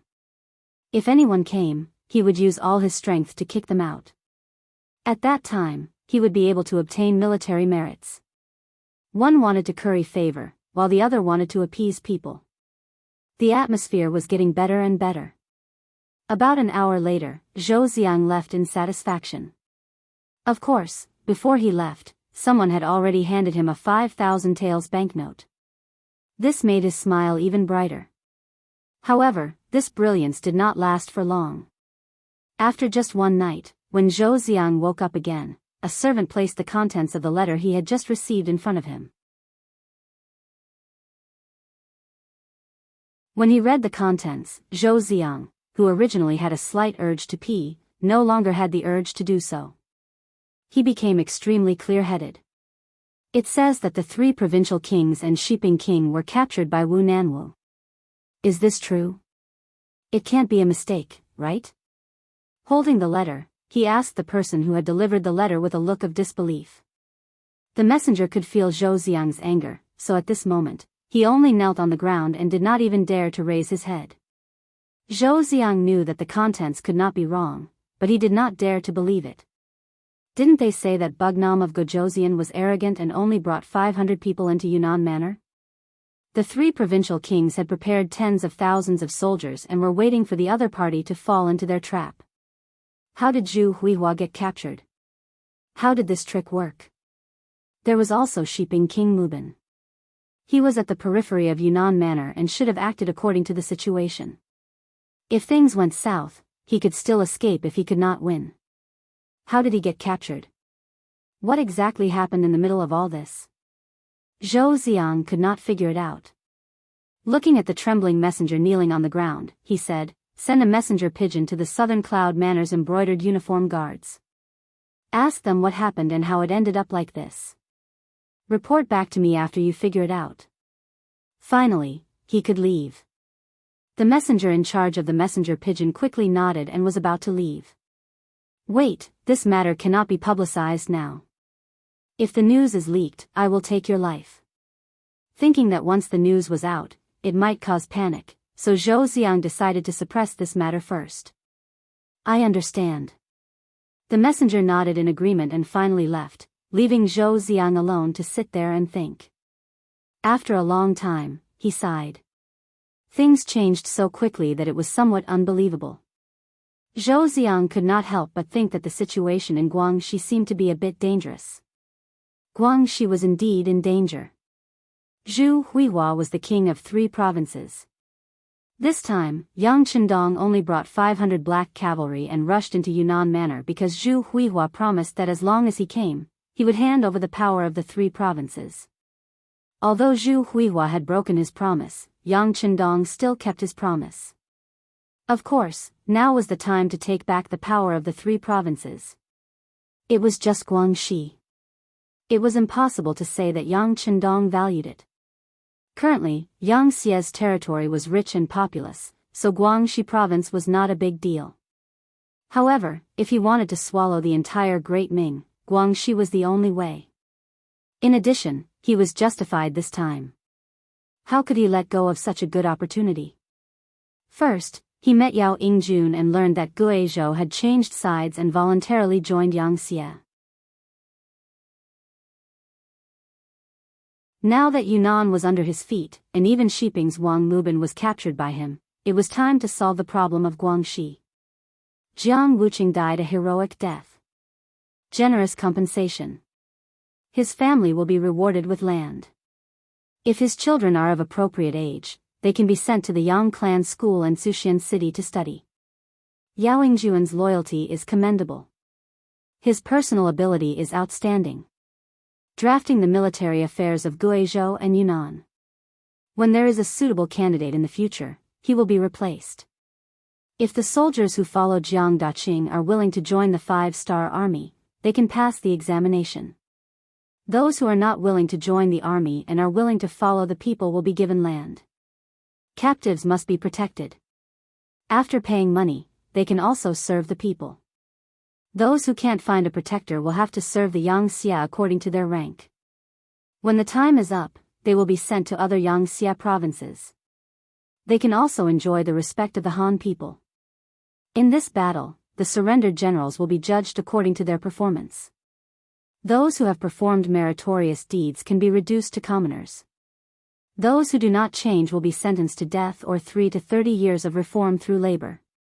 Orders came out of Yang Chendong's mouth.